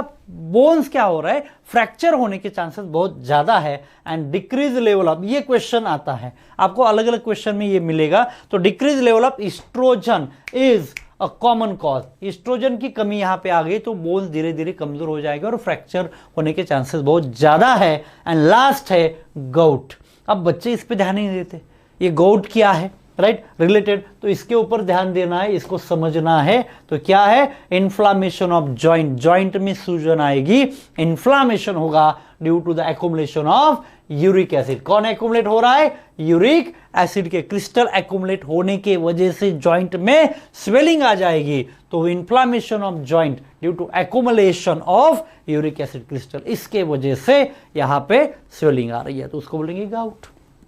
क्लियर, कंफर्म, समझ में आ गया? तो ये डिसऑर्डर याद रखो, myasthenia gravis, autoimmune disease, muscular dystrophy, genetic disorder, tetany, rapid spasm wild contraction, calcium low अगर यहां पे हो गया, अर्थराइटिस जॉइंट में इन्फ्लामेशन होने की वजह से, ओस्टियोपोरोसिस एज रिलेटेड डिसऑर्डर है, यहां पे फ्रैक्चर के चांसेस ज्यादा है, बोन मास डिक्रीज हो रहा है, एस्ट्रोजन की लेवल कम हो रही है, और गाउट में inflammation of joint due to uric acid crystal के एक्युमुलेशन से होता है। उसके बाद समरी में भी क्वेश्चन आने के चांसेस होते हैं, मतलब उसके भी कुछ स्टेटमेंट देखेंगे। ओवरऑल टॉपिक की समरी है, लेकिन देखेंगे क्या दिया हुआ है। तो movement is essential feature of all living being, protoplasmic streaming मतलब ciliary movement, movements of fins, limbs, wings, ये are some of form exhibited by the animal movement, ये कर रहा है, ठीक है, या कर सकता है। All voluntary movement which causes the animal to change its place is called locomotion. कोई भी एनिमल अगर उसका खुद का प्लेस या पोजीशन चेंज कर रहा है तो उसको हम लोकोमोशन बोलेंगे। एंड ये क्यों करेगा, तो food, shelter, mating, breeding ground, better climate और प्रोटेक्ट देमसेल्फ करने के लिए क्या करेगा, ये लोकोमोशन करेगा। ठीक है, आगे the cells of human body exhibit amoeboid, ciliary, muscular movement करेंगे। ह्यूमन बॉडी की भी सेल 3 टाइप की मूवमेंट हमें दिखती है। 3 types of muscle are present in our body. Skeletal muscle are attached to skeletal element. दूसरा यहाँ पे appear striated and voluntary in nature. Visceral muscle inner wall of visceral organ में है, non striated दिखेंगे, involuntary है। Cardiac muscle are the muscle of the heart, they are striated, branch and involuntary. याद रखो, muscle possesses excitability, contractility, extensibility and elasticity muscle की properties है। आगे muscle fibre are anatomical unit of muscle है। Parallelly arrange myofibril उसके अंदर है। Each myofibril contain serially arrange sarcomere है। सार्कोमियर फंक्शनल यूनिट है। Each sarcomere has a central A band made of thick myosin filament से बना हुआ है।